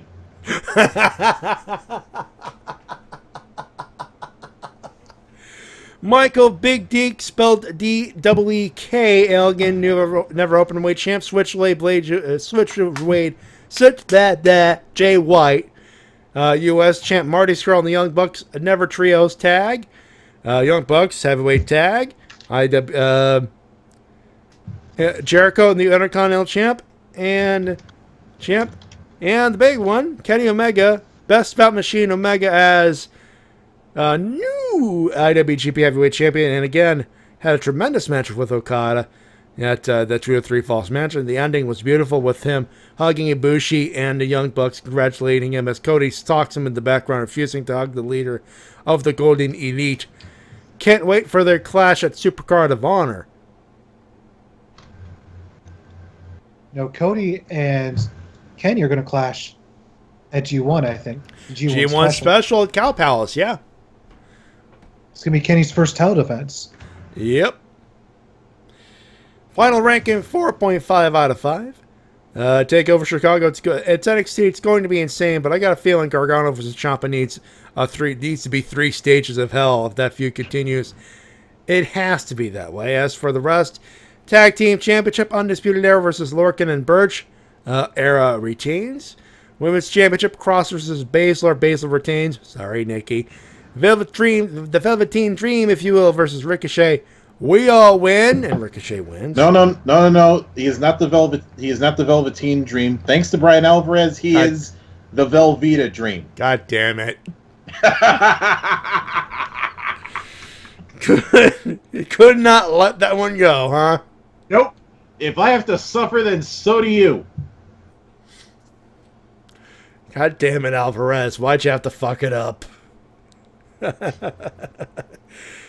Anyway, he's calling Ricochet to win that one. NXT Championship, Aleister Black versus Lars Sullivan. Black retains, but Sullivan destroys him at the end. On to the next special. Money in the Bank, it's going to be painful to look at a special with Raw, SmackDown Live, Go Home shows being blah. Again, I only watched the recaps, so it's just pain to watch these episodes with a writing team that doesn't care. Well, mostly Vince. Well, time to again kick off. Time to kick off the kickoff. Salty, crispy, honey mustard barbecue pre-show main event. SmackDown Live Tag Title, Good Bros versus the Hammer Bros. You know what? I expect Gallows and Anderson to win the titles, and then Sanity shows up and wreak havoc on both teams. If there's a moment to make a debut, it'd be right here. One problem, though, it's on the fucking kickoff. That's Luke, you know. Don't piss on the belt. No, Jesus. What? Oh, God. Those two have some interesting stories about what happens when they get drunk, and one of them involved the time that he Gallows took a leak on the tag title belts. Well, there's that, and the time that he pissed on Chris Jericho. Yeah. Who pissed on Chris Jericho? Gallows.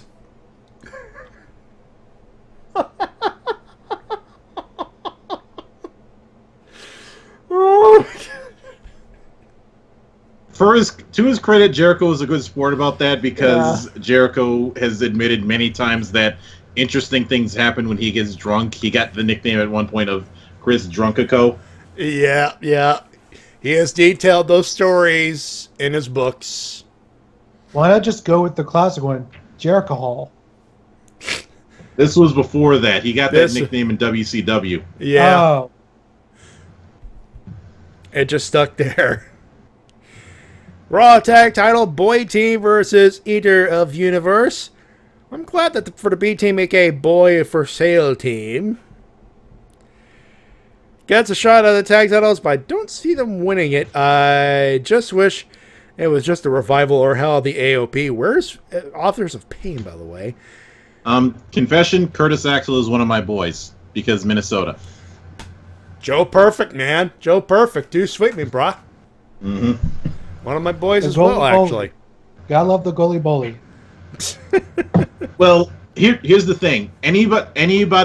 Almost anybody from Minnesota who's on a major promotion automatically gets added to the stable. So he's in. Eric Rowan's in. X-Pac is not in. X-Pac has been permanently banned. Why do you keep on hating on X-Pac? Out of all people, why always him? Uncle Cracker. Come on! Oh. The reason I say this is because X-Pac has always been one of my boys. Well, this That's just fine. got You're allowed to interesting. have bad taste. And apparently, Devil is a Minnesota boy as well. Ah, all right, nice. Where's AOP? But I know one of those these two have visa issues, but still, they need to be the next challengers. Chalk Lesnar versus vegan Seth Rogen. Fuck this feud. Honestly, it's a waste of time and a shame for your boy Matty. Well, Lashley wins. Moving on. American Dad versus Big Ass. I just don't get this week's promo by Kasey with the height restriction on the amusement park. I get it, height jokes, but after that burn by Brian, which was a bridge for this week's episode, there's no comeback for Cass. Brian wins. Let's move on. What you don't understand is Big Ass has the best plan in the world, and everything I do is all according to plan. You see the way Daniel Bryan burned me on SmackDown? All according to plan. Next big cast, you're going to say, I was only pretending to be retarded. Oh! It's all according to plan, because when it's all said and done, I'm going to give him a noogie he won't see coming. T-Dub, your big cast sounds like Vince Russo for some reason. It sounds like Vince Russo with Down syndrome.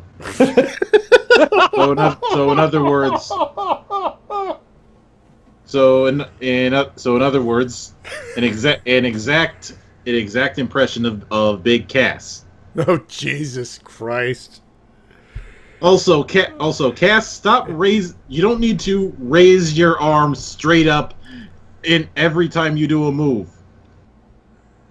Unless you're trying to tell us something that you forgot your bottle of Viagra.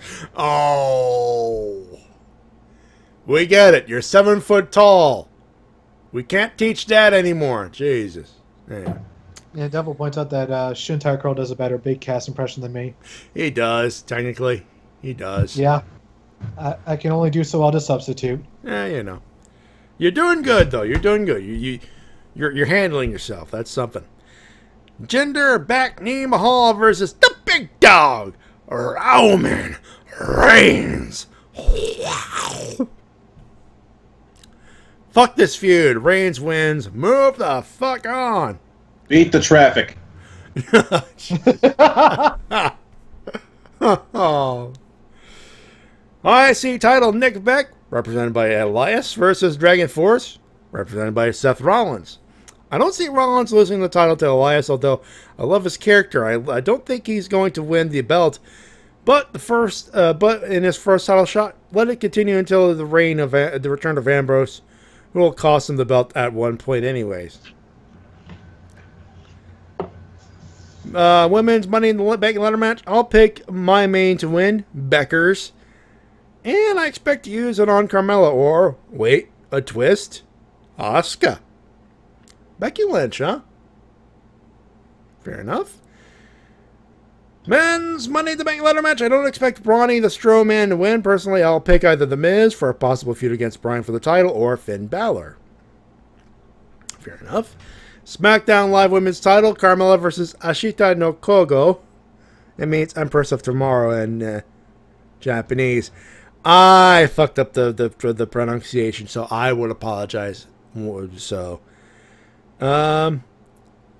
please, Asuka, please, Asuka, please, Asuka. I swear I need to bring that segment with Ross Riddell. Dominic Keem's kill at Stephanie during WrestleMania 34 reaction video. I don't want to run in Buddy Aussie, Lay Cool, and yes, their promo this week was cringy as hell. It's getting that way with the Iconics. Raw Women's title, Nia Jax versus Ronda Rousey. I don't expect Ronda to win. However, I'd expect a feud with Natalya since she'll cost her the match, selling the feud for SummerSlam. WB Championship last man standing match, AHA versus Nakamura. Nakamura wins. Please, it's bad enough that Omega Okada raped their feud in a million pieces. So a victory of Nakamura needs to save their feud, which will continue at Extreme Rules for the 6th time. I just hope it doesn't end a la Cena v. Orton. Oh God, what did I just say? Didn't I say that a month ago? I think you did. At least it's not going to end with duct tape. You fucking say that. You say that.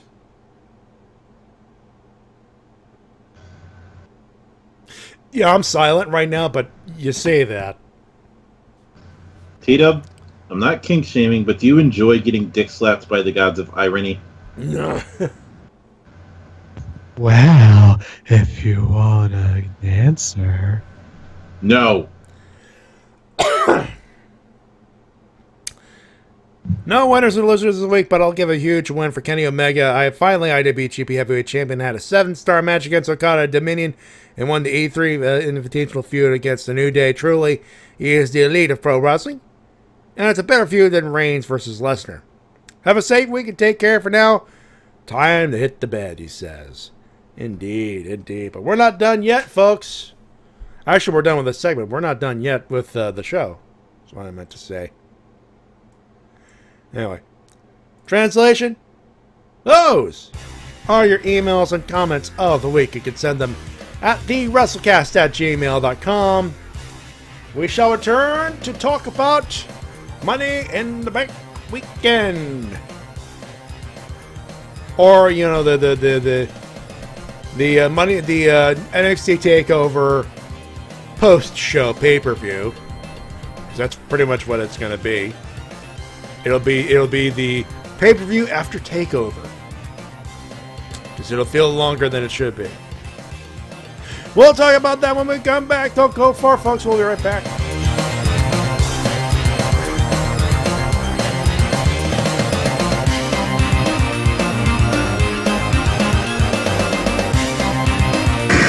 And now a word from our sponsors. Get one now. Everybody has one. They're almost gone. They're portable, lightweight, easy to use, collapsible, convenient, and guaranteed. Get one now. The new Super Jumbo Deluxe. Handy, pre-wrapped designer colors and available in all sizes. Get one now. They won't rust, tarnish, blister, crack, or peel, but they might kill you. This is WMOB, Mobile. 12 on your channel dial and 12 in the TV ratings. The road to being a legend is a path of pain, of power and strength, of courage and determination, of desire and destiny.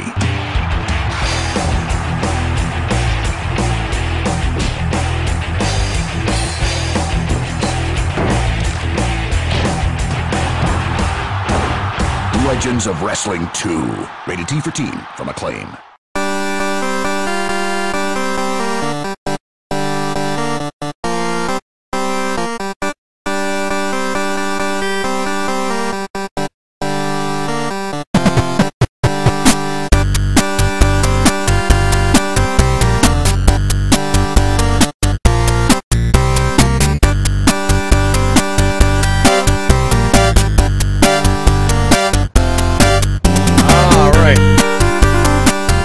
Wrestle Cast, live on twitch.tv/RBT Entertainment and Podomatic.com and all that good stuff. Matty T-Dub and the monk known as Mildra joining in for the fun.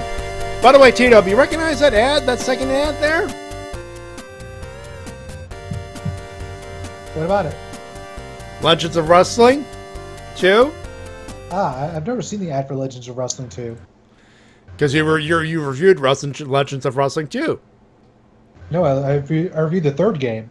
Oh, that was the third game you reviewed. Okay. Yeah, Showdown. Showdown. All right, fair enough. I thought I was being smart by playing the ad for Legends of Wrestling 2. I got it messed up, but there you go. I thought I was going to be serendipitous there. Do I hear 3?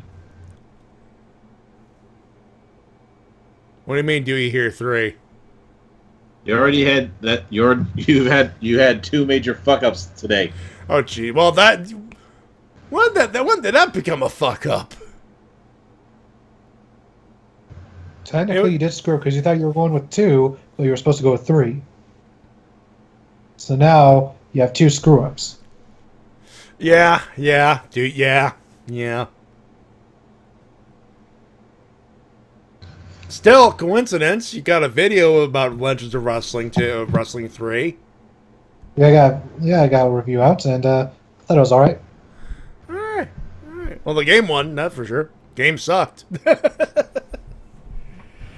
But I'll let Tita do the talking there. Let's talk about the wrestling that's happening this weekend, starting with Money. No, not Money in the Bank. What are we talking about? That's Do I Hear 4, by the way. NXT TakeOver Chicago 2018, with the entire weekend's festivities taking place at the Allstate Arena in Rosemont, Illinois. The card is as follows: Shayna Baszler taking on Nikki Cross for the Women's Championship. Shayna Baszler being the champion in that category. Mildred, who do we call there? As much as I like Nikki, I'm calling Shayna to retain. Like I think that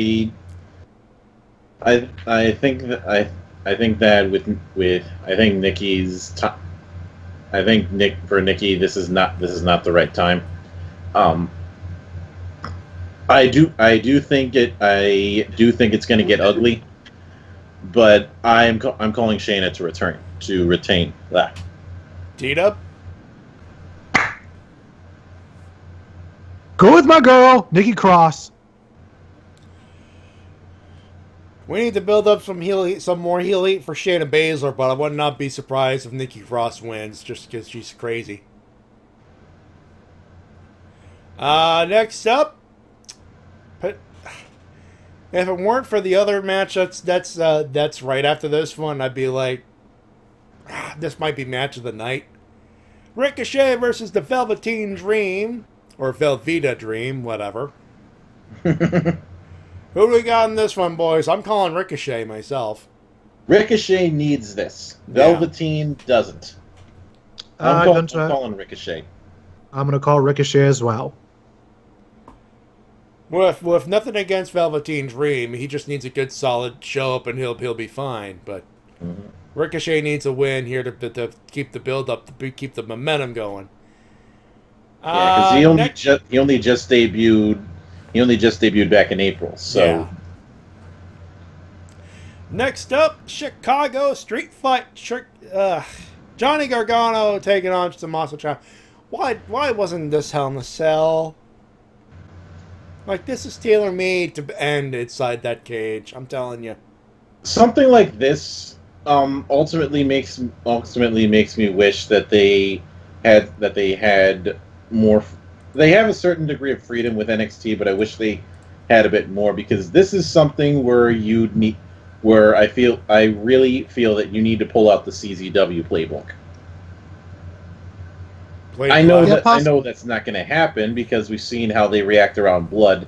Yeah. But with the amount of hatred between the two of them, that's what I think needs to happen, and also to get over the fact that Tommaso is a fucking complete psycho. Nevertheless, I'm going to go with Garlic. Johnny Wrestling. Yeah, I'm going with Johnny Wrestling. Something tells me a lot of people are expecting Gargano to win, and I'm like, so much heel heat to be even more built up. Think about it now. The only thing I could Ciampa wins, goes after Aleister Black. He wins again. Gargano gets the belt from Ciampa in the main event of a takeover. Say, for example, takeover at next year's Mania. The only way I could possibly see that is if they do something where Johnny Gargano is so is so obsessed with kicking Ciampa's teeth in that he ends up losing sight and gets screwed over. Not screw job per se, but more of he gets to the point where he isn't thinking straight.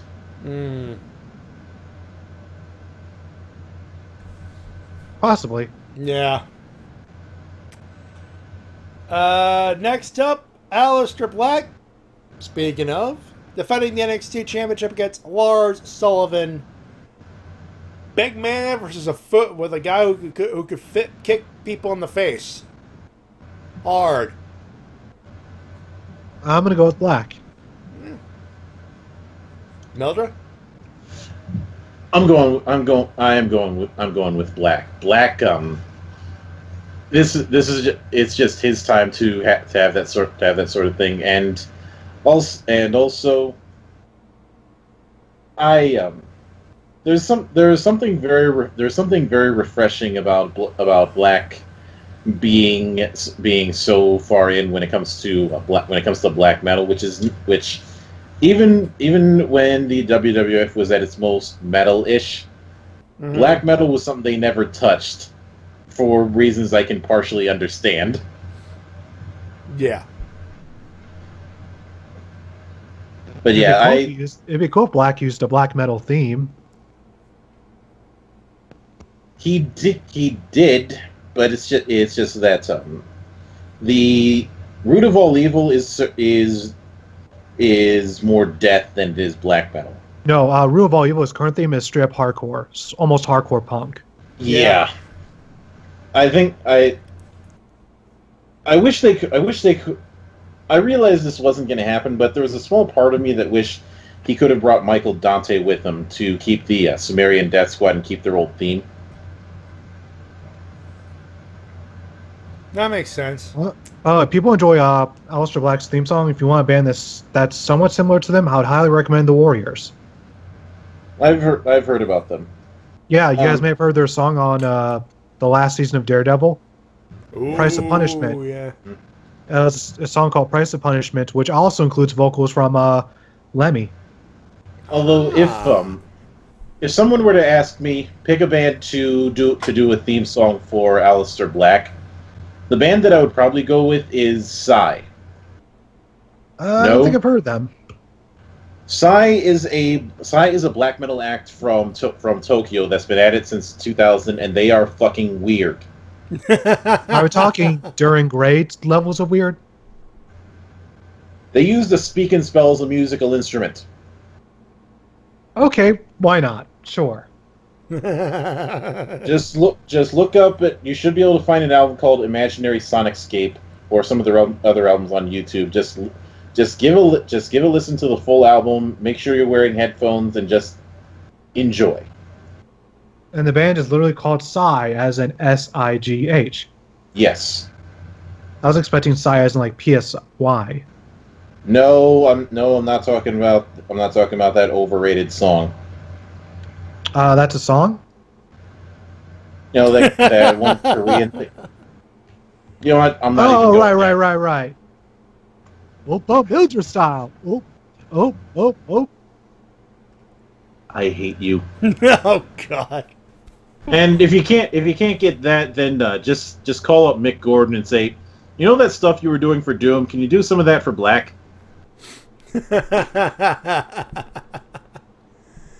Anyway. Yep. Speaking of the gimmick we're supposed to talk about here, we're talking about the main event of the evening, I think. Tag match, NXT Tag Team title. The Undisputed Era, represented by Kyle O'Reilly and Roderick Strong, taking on Oney Lorcan and Danny Burch. Undisputed to retain. Yeah. Teed up. Your winners and the NXT Tag Champions. I'm calling it right here, right now, on this program. From this point forward, this is the beginning of the era of the Lorcan. You just had to go with Gully Bully, but I don't see it. It's way too early, and there's also the fact that it seems that they are building the Undisputed Era to have everybody having one belt, because you always have to do that with stables. Also, I like the fact that Undisputed Era is a legitimate stable and not just one guy with a pair of goons. Mm-hmm. Yeah. They've been doing that so often on the main roster. It's getting a little tedious. Just a tad. Just a tad. Anyway, on to the shit of the evening, or the weekend. Money in the Bank, June 17th, 2018. All-State Arena, Rosemont, Illinois. The pre-show, Bludgeon Brothers taking on the Good Brothers. Gallows and Anderson, tag titles, SmackDown tag titles. I'm going to go with the Hammer Brothers. Mildra? I'm going with Punky and Hoot. So is that the Good Brothers? Yeah, I'm going. Yeah. I'm going. I want to see Sex Ferguson with some gold around his waist. Goddamn right. By the way, this is an 11-match card. You include the pre-show. The pre-show. Yeah, this show's gonna be 4 hours, by the way. I think. Fuck you, Vinny. Fuck you, Vinny. I ain't staying live for that. I don't feel like killing myself. Yeah, I think that moving forward, every pay-per-view is 4 hours. And the big four are 5. Minimum. And WWE keeps emailing me every month, begging me to come back. Sure. Including that we'll give you 2 months for $1. No. Drive a hard bargain. 3 months for $1. Alright, on the main card proper, Daniel Bryan taking on Big Ass. DB to tap out for the tap with the tap out win. Calling it now. Tap out win, full smash assault, fuck everything. Seth Rollins takes on Elias for the Intercontinental Champ. Rollins is the champ. Rollins to retain. Yeah, I'm calling Rollins to retain. They would have to be, with the amount of reaction that Seth gets, they would have to be stupid to take that thing off him. D-Dub? I'm going to go with Rollins as well. Next up, oh god, winner of worst feud of the fucking year, undisputed, does not matter what else happens. Way to fuck up 2 solid talents, Vince. Bobby Lashley, Sami Zayn, one-on-one. Bobby wins, moving on, that's what I say. You know, I realize I don't know if he's burned his bridge or not, but Vince, call up MVP, say, would you mind being Bobby's mouthpiece again? And just go with that, because Bobby, as much as I like him, as much as I respect how much he's Mildred, I gotta stop you. Right now. You're putting more effort into this feud than the writers and Vince have. Yeah, I know. It's just he was doing so well. He was doing so well for himself in Impact during that whole thing. If he is the strongest argument currently for why managers are not something that should have been gone away with. He needs a mouthpiece. And don't just stick him with Paul Heyman or some shit. Give him a proper mouthpiece. I will happily take MVP being his hype man again.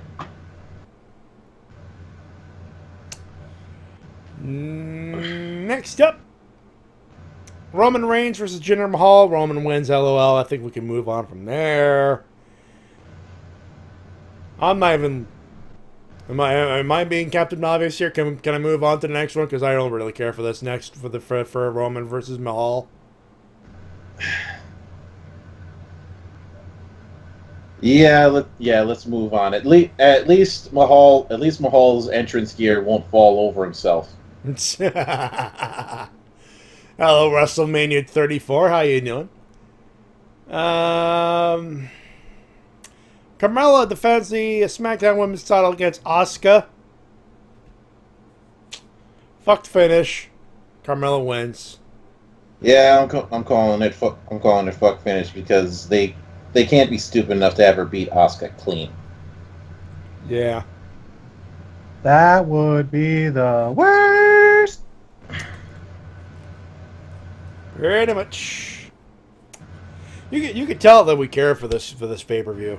You can tell. Next up, Raw Women's Championship in the strangest decision ever. Nia Jax takes on Ronda Rousey. I have come to realize something. Yeah? Nia Jax is Matt Morgan with a vagina. Oh, Jesus Christ. I thought she was Rule 63 Big Show. That's what I was going to go for. Like, easy night. That's the realization we had. She's the female Big Show. Because here's now. First off, I already buried Nia Jax last month.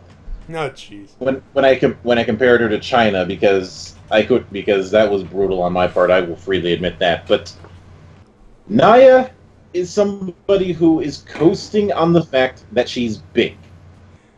And that she's The Rock's cousin. Yeah. And I distinctly recall that there was somebody who when they tried reviving Tough Enough again, got chewed out by Daniel Bryan for thinking that he was the hot shit because he was bigger than everybody else. And it's the same kind of thing. You can't just be big and and work. You need to do so much more than that. Yeah. So who do we call for this one? That's the one thing. It's like Rousey has to win to keep the momentum going, but I'm calling Rousey. Eh? I could see it being very, very tempting to get some publicity by having Ronda Rousey with their women's belt. And I'm gonna say that this match is. Yeah, I'm going to move on before T-Dub actually gets too deep in the sleep there. Next up, last man standing, WWE Championship, AJ Styles versus Shinsuke Nakamura. The last thing I ever thought I would ever say from AJ Styles v Shinsuke Nakamura is, can we move on, please? I do not want to see these two opposite each other anytime soon. How fucking strange is that to say? Well, that's what happens when their only idea to make somebody get heat is nut shots, and not just any nut shots that would put Kennedy's overselling to shame. No, Jesus. Because you may remember Kennedy when Kennedy was overselling with Shawn Michaels, just selling a hand smack, going, whoa!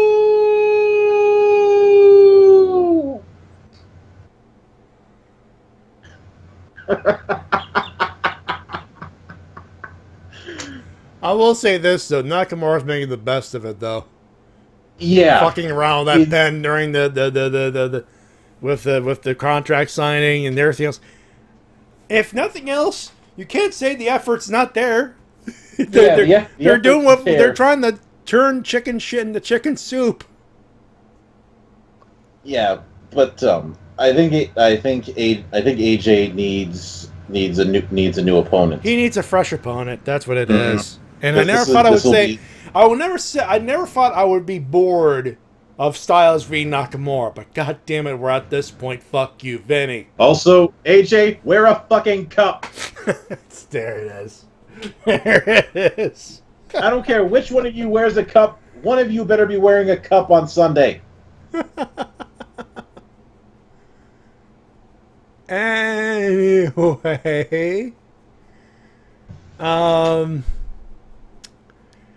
finally, they got the women's match on top of the men's match, but we'll go with the women's first here. Women's Money in the Bank ladder match. You know how this works. Winner gets a contract to cash in anytime within a year. The participants: Ember Moon, Charlotte Flair, Alexa Bliss, Becky Lynch, Natalya, Lana, Naomi, and Sasha Banks. Gentlemen, who you got?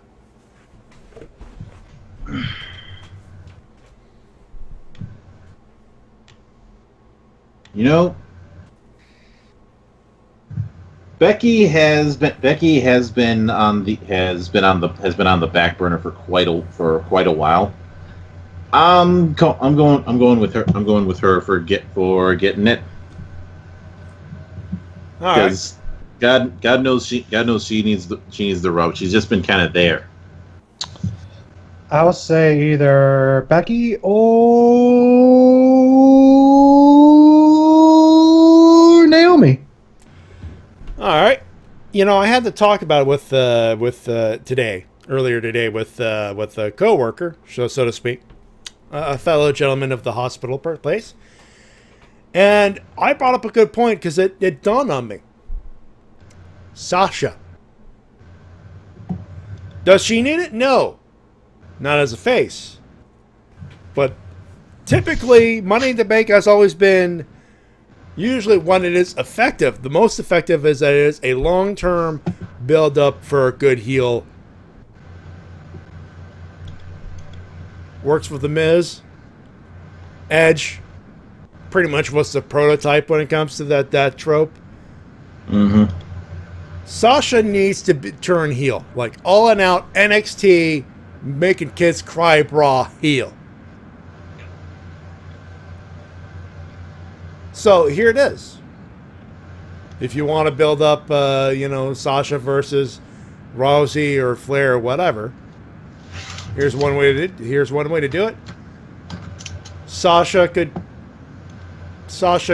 turn heel. Sasha could go to face. You need someone. All I'm gonna say is there's enough long term that you could actually build up Sasha as the all and out heel. And she's got the mean streak to do it, so that's all I'm going to say. And it's a dark horse, because, Becky Lynch could win it. Because, god damn it, she needs a fucking win. Alexa Bliss would be great with the briefcase, but we already have an all-out heel in that won the belt, won the briefcase with Carmella. She was an all-out heel when she won it originally.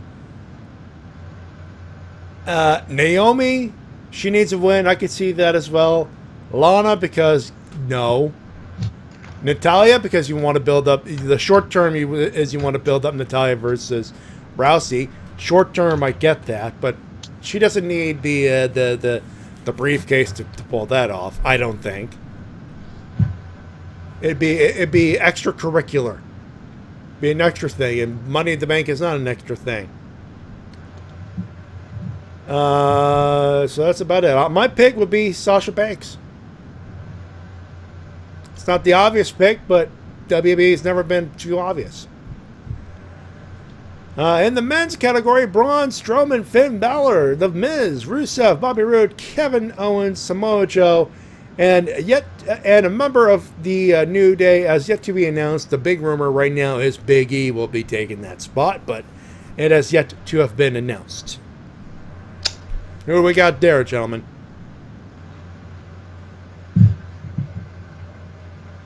I'm going with the former face of America. Owens? Yeah. Makes sense. All right. I'm going to go with New Day. Ooh, Big E. Oh, okay. All right. I'm going to choose them. It's a dark horse pick, but I'm choosing it. They're going to go. One of them's going to win it. They're going to be world champion. I'm going to be happy. Yeah, yeah. I am going to pick two. My dark horse here would be Kevin Owens, because it seems a little obvious to put it on Owens. But if there's anyone that could maximize the potential of heel heat with Money in the Bank, it is my boy Kevin Owens. Not in the OSW stable, just straight up, he's my boy. He's my man. He's my guy. But here's... You want to talk about how we build up, the build up, the long term, and everything else? Who's been needing to be the absolute 100% heel, numero uno heel of the company? Miz. Yeah. Money in the Bank was the genesis of his one run with the WWE title, and that title run was unfortunately meh. But the way Miz is now with his character and everything else, I could totally see him win Money in the Bank and then cashing in on Brock Lesnar after he's gotten beaten up for the umpteenth time by Roman Reigns or something. So, I'm picking either Kevin Owens or The Miz. With my favorite to win would be The Miz. Definitely not Rich Swann's fucking haircut, though. Fuck that shit. Look at that. That is some state of that. God Stop damn it. bringing that up. Stop it. Never! Then I'm never going to stop bringing up the fact that we don't have a never open weight champion. God damn it. I brought that on myself, didn't I? And I will bring up the children. Excuse me? The what? Would you please think of the children? No? What it is? T-Dub, what have you been eating? Earlier today, I had some Wawa. They had steak and cheese. I put some jalapenos in that, so it was all good. Although, I guess my body wasn't ready for jalapenos today, so it was spicier than I expected for some reason, even though I've had jalapenos with my steak and cheese hoagie for like months now. I will give you credit for no selling. Yeah, about as good as it. Yeah, I am. When it comes to no selling stuff, I can be just as good as Virgil? Brian Cage. Huh? No, you're Virgil. Oh, God. I am nobody's puppet, and I don't owe anybody any money. Yes. And I'm pretty sure if we were at a convention, we'd actually have people wanting to meet him. I hope so. That would be the hope, anyway. Statistically speaking, maybe. Yeah. Anyway. Slight chance. Anyway. T-Dub, who you got? I don't think we heard it. Did we hear you about your call? Yeah. All right, we're good. Okay. Yeah, this is how much we care about Money in the Bank, honestly. Oh, fuck. That's got to be a thing. That's pretty much it. That's your weekend of wrestling if you take away the thing that's going to happen on Monday and Tuesday, because they're going to be there on Monday and Tuesday as well. But that being said, it's time for winners and losers. Mildred, I know what your winner loser is going to be. You may fire when ready. Okay. Now, before I get to that, I may as well give winners first, because it's always good to start with the. We always go with losers, then finish with winners. Always under the good note, right. My friend. My bad. In my defense, I've only been on here about 4 times. So, loser goes to Cage Side Seats. All right. right. I know it was an editorial. I know it was by one person, but it was still hosted by them, so they still get the blame. It's the reason why I don't call out one specific writer on Polygon. I call out all of them.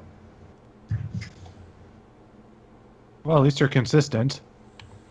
Yeah. Mere days after the awesome show we had at Dominion, Cage Side Seats goes on and says that because current year, NJPW needs to have a women's division. Even though everybody is outright saying, 1, no, it doesn't. 2, they've got more than enough. They have too many people as it is. 3, you'd have to book and promote women. 4, you probably have to steal women from Stardom or Jada or Blue Ribbon, Ice Ribbon. Sorry. and five, NJPW is still very traditionalist. The last thing is that even though there's a dozen or so women's promotions in Japan, in fact, I'd say that there's probably more women's promotions in Japan than anywhere else.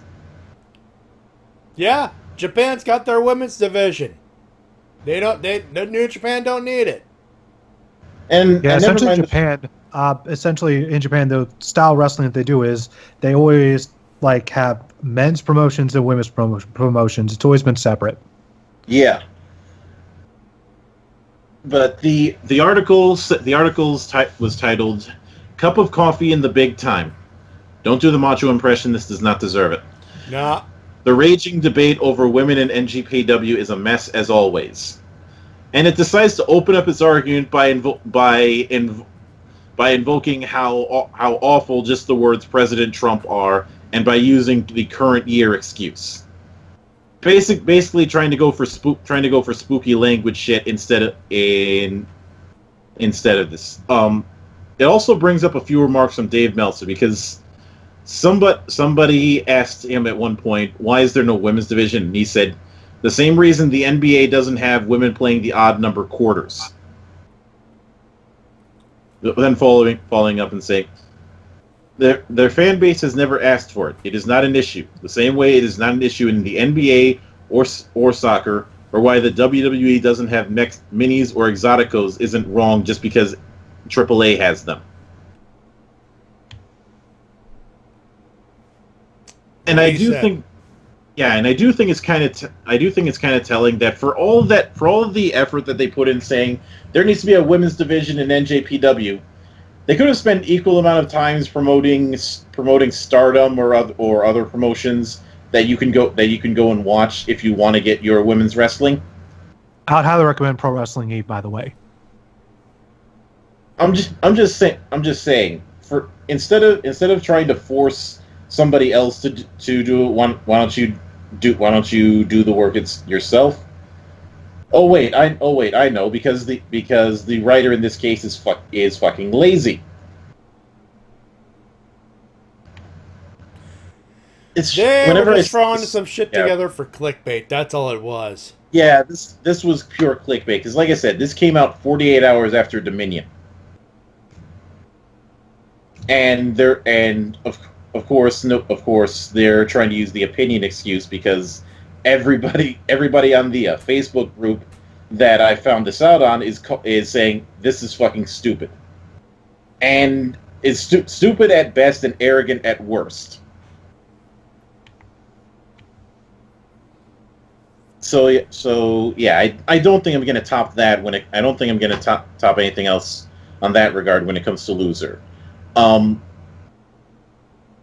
As far as winner goes, no, we got to do it with T-Dub and me first. Wait. Sorry. Again, T-Dub. I am not a regular. All right, my loser for this week, quite simply, anybody who has ever doubted the wrestling ability of the Elite. Because they showed up past weekend and they put on a clinic, each and every one of them. Yeah. And for me, loser, you know what? I was holding back, but I got to. After the build-up, I got to give it to Bobby and Sammy. Don't give it to them. Give it to Vince McMahon. I'm sick of giving it to Vince McMahon. He's obviously not fucking listening. I know, but that's the only way to do it. You can't blame Bobby or Sammy. They're doing the best they can. It's just that nobody can make this work. You know, losers is not just Geek of the Week. It's like who lost a lot, you know? And who stands to lose a lot? And it ain't fucking Vinny with this $1 billion deal with Fox. It's Bobby and Sammy, unfortunately. I don't like seeing it either. I'm just saying, goddamn, I can't think of anybody else. It really sucks that it sucks. Vince at this point, Vince can do whatever he wants and he'll still make billions of dollars. Guaranteed. Yeah. Yeah, including letting a shithead like Colin Cowherd show up backstage at one of his events. Wasn't he the guy that made fun of wrestling fans all the time? Oh, that's not even the half of it. He was the guy who talked shit about Eddie Guerrero's passing, saying why is this in the sports section? I've never heard of him. He said that on live radio. Well, then now that guy is going to be forced to plug WWE with a smile on his face, and I hope it kills him inside. You know, and yet Keith Apicary still on the outside looking in. Put him in the role. Put Keith Apicary in the next Royal Rumble. Makes more fucking sense than, yeah. Tell me I'm wrong, folks. Makes more sense than what? Makes more sense than Colin, whatever is the... Colin Cowherd. Yes, that's his actual last name. Yeah, fuck that guy. Fucking anti-wrestling guy at a wrestling show? Fuck that shit. Anyway. Now we can do the winners, dear Mildred. Okay. It would be very easy for me to say that the winner is Dominion, but you guys know I don't do. You don't do easy. No. Given all of that, I think I'm going to have as my particular winner. Speak. I'm going to give it to NJPW's new boss. All right. Because it's very clear that he has some visions. Second, I will have to give an honorable mention to Demon Ex Machina. Shut up and take my money, because you have no idea how starved I am for some mech games. And no, BattleTech doesn't count. All right. D-Dub. Yeah. Winners. I'll give it to the Elite and the New Day for once again doing their damnedest to change the world of pro wrestling. You just said it short and sweet, but I got 6 winners and T-Dub just Jesus Christ. What? 6? You just named them. Oh.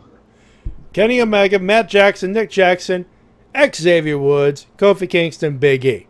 With a huge extra mention to Kenny Omega and Okada, but then again, duh.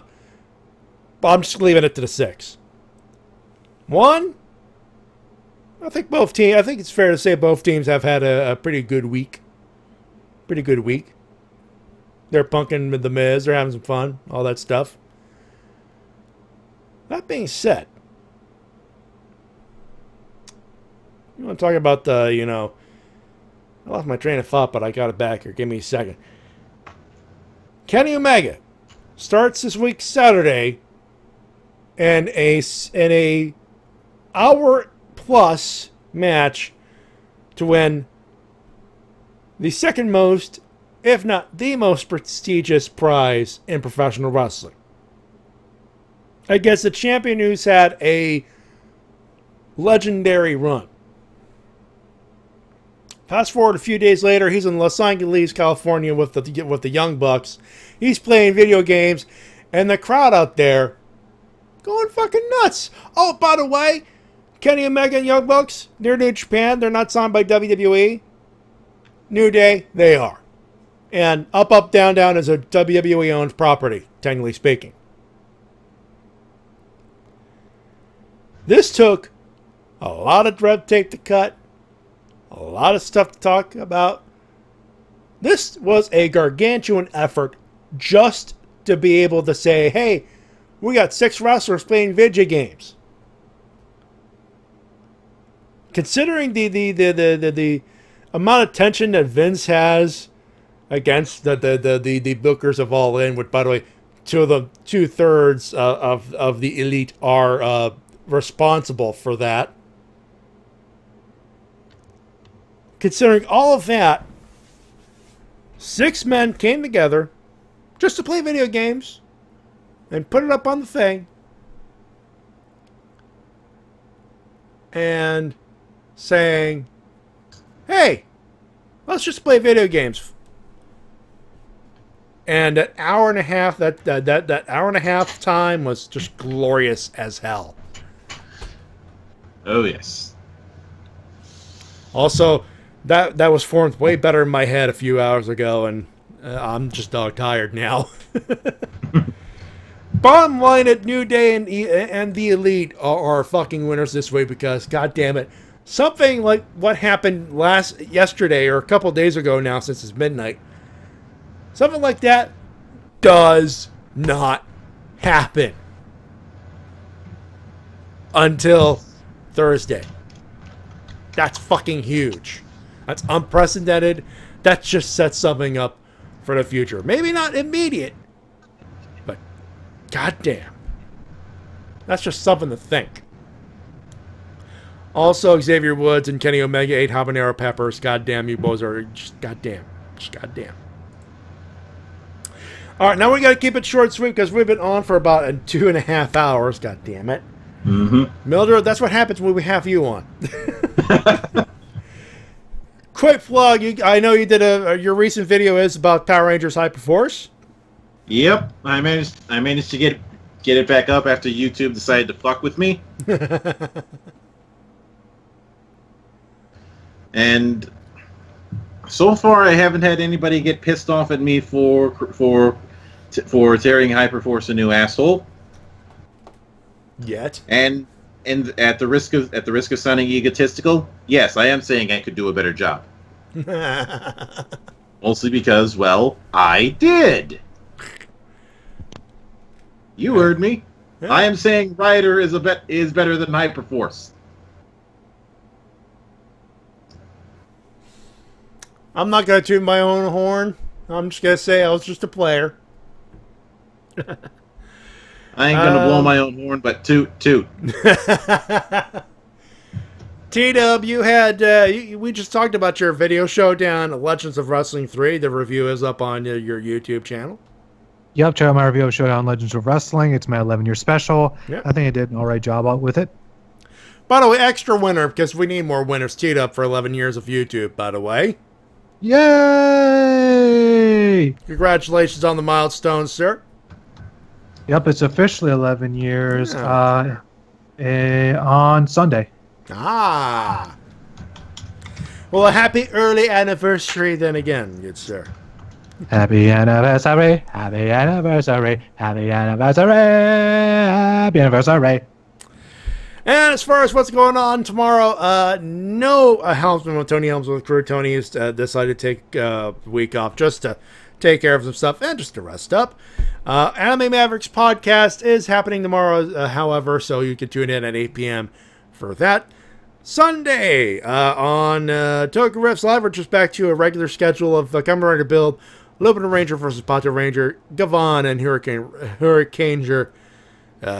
Good riffing to be had. Good riffing to be had there. That's 7 p.m. Eastern on Sunday. On you forgot one other thing that's happening on Sunday. Well, other than the fucking pay-per-view, but yeah. No.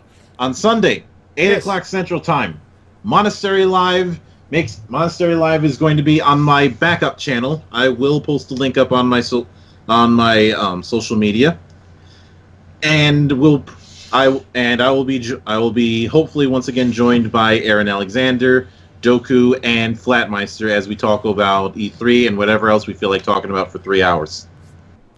All right. Monday, Shades plays if available. If he is, he's going to be playing Mega Man 8-Bit Deathmatch. If he's not, he'll be doing commentary for Randomania. I believe will be for the Plando Link to the Past Plando randomizer. On Tuesday, Riff Down TWK with the crew. He's talking about SmackDown Live, all that good stuff.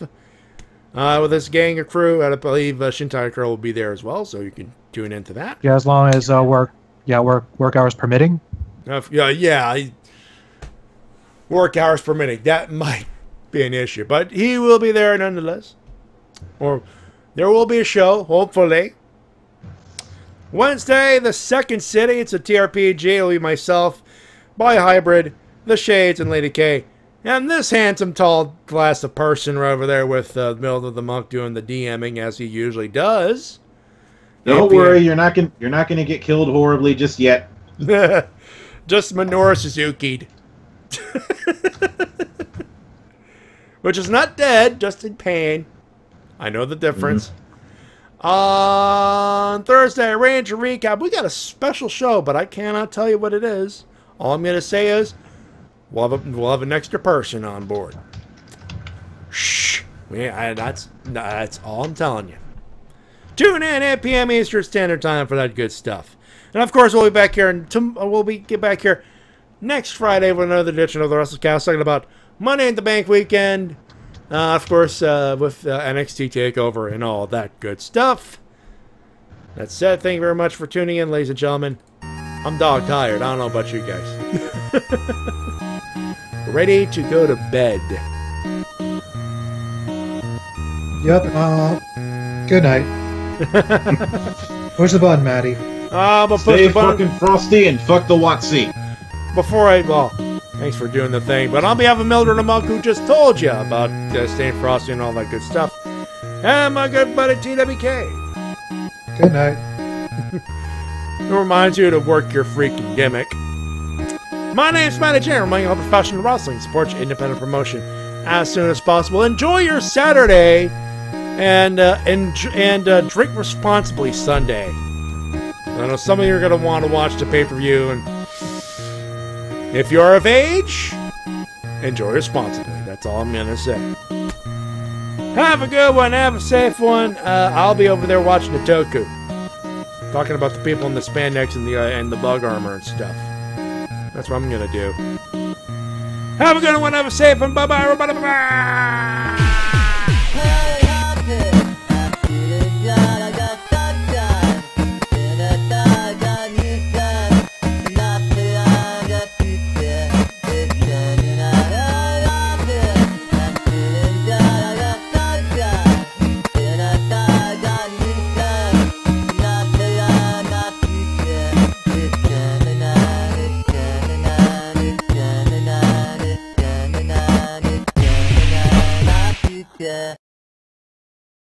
You, my friend, will be facing Big E! I'm hot right now, dude. And we're not talking Big E Gaming. We're talking Big E from the New Day.